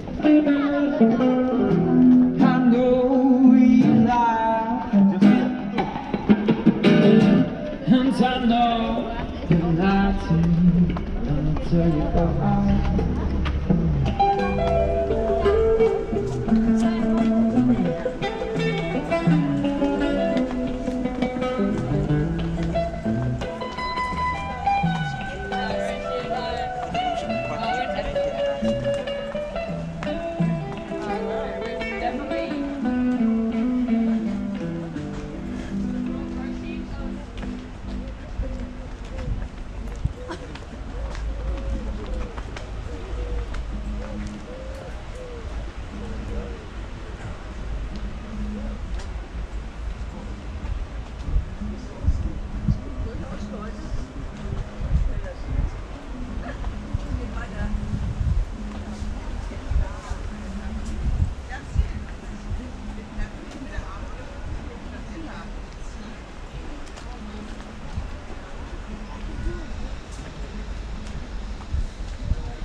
Start the farthest, come this way.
stala o cosa fosse, poi te compri vino nella cosetta. E qui è un centro dove abbiamo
Bronzefield.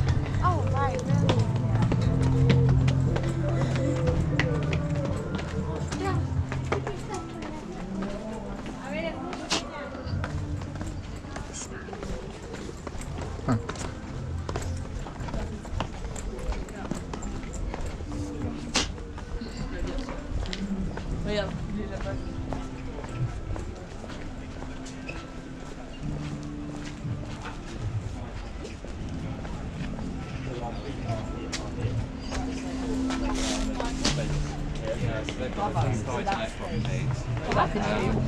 And they've got another one. Really, for a second, so good, I guys.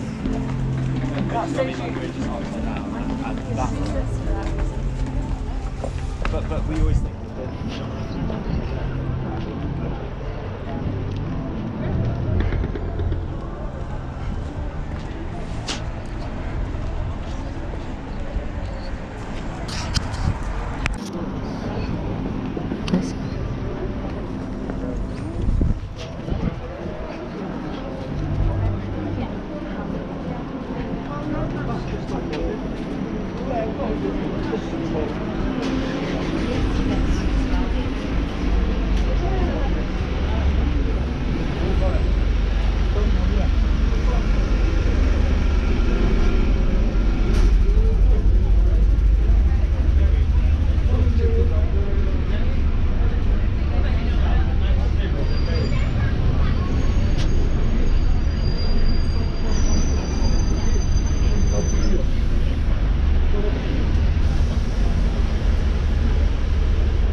nuts in it.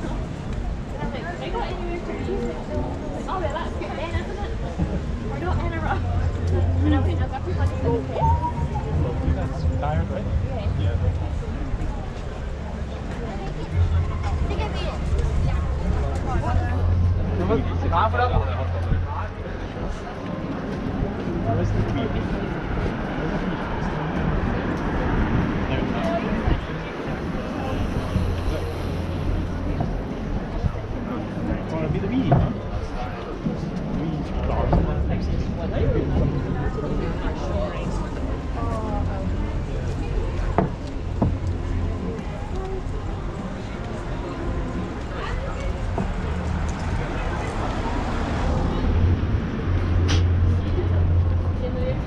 Yo creí que salían los dos ya que estaban quedando si bueno.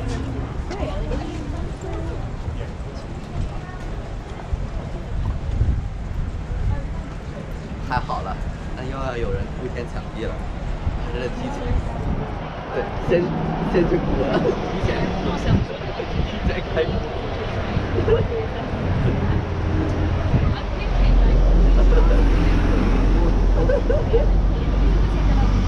太好了，现在这个小小中国就难了。太好了。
Pina, ¿por qué es tu trabajo?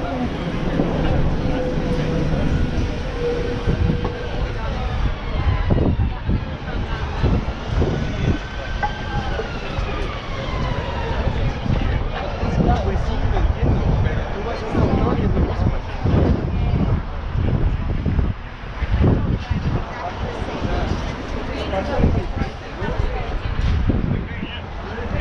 Ja, nou, dat is maar 3 meer met die neer. The one was on the best street on the corner. We were really near that. So, some things.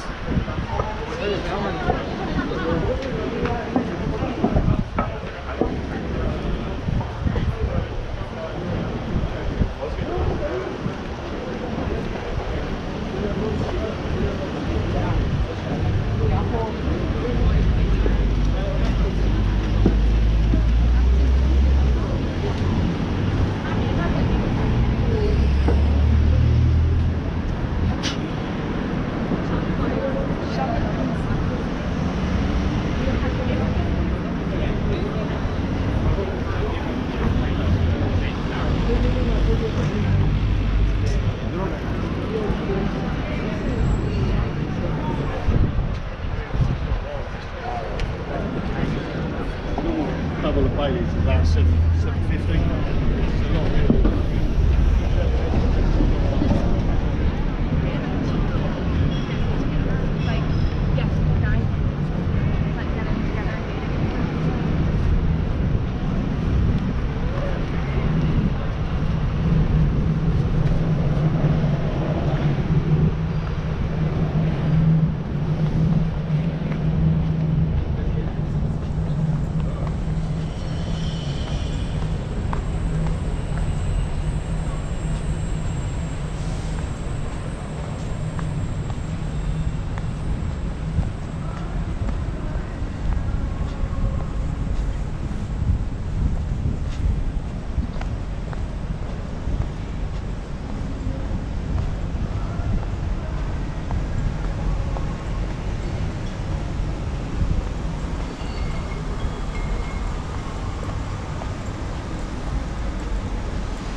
Hello. Hello.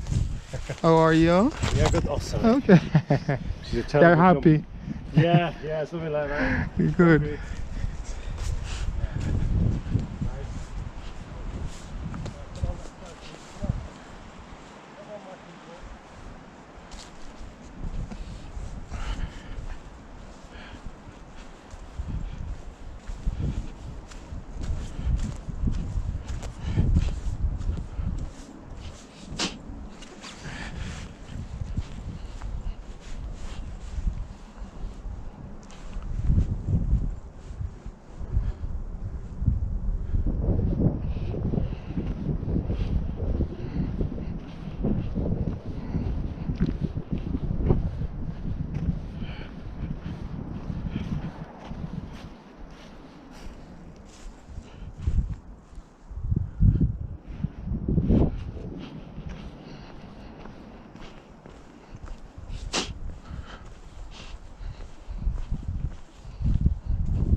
Hello. Hiya.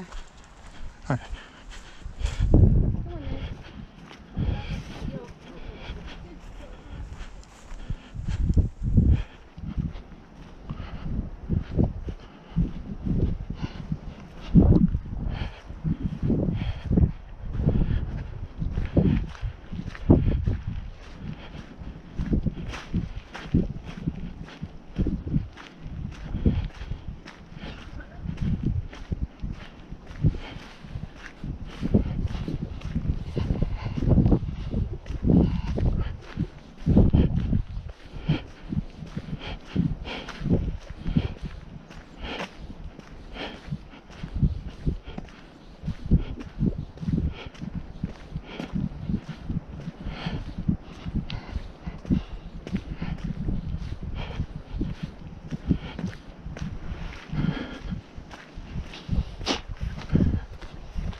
Oh, sorry. Sorry, I didn't mean to start till you. No, you go ahead. Thank you.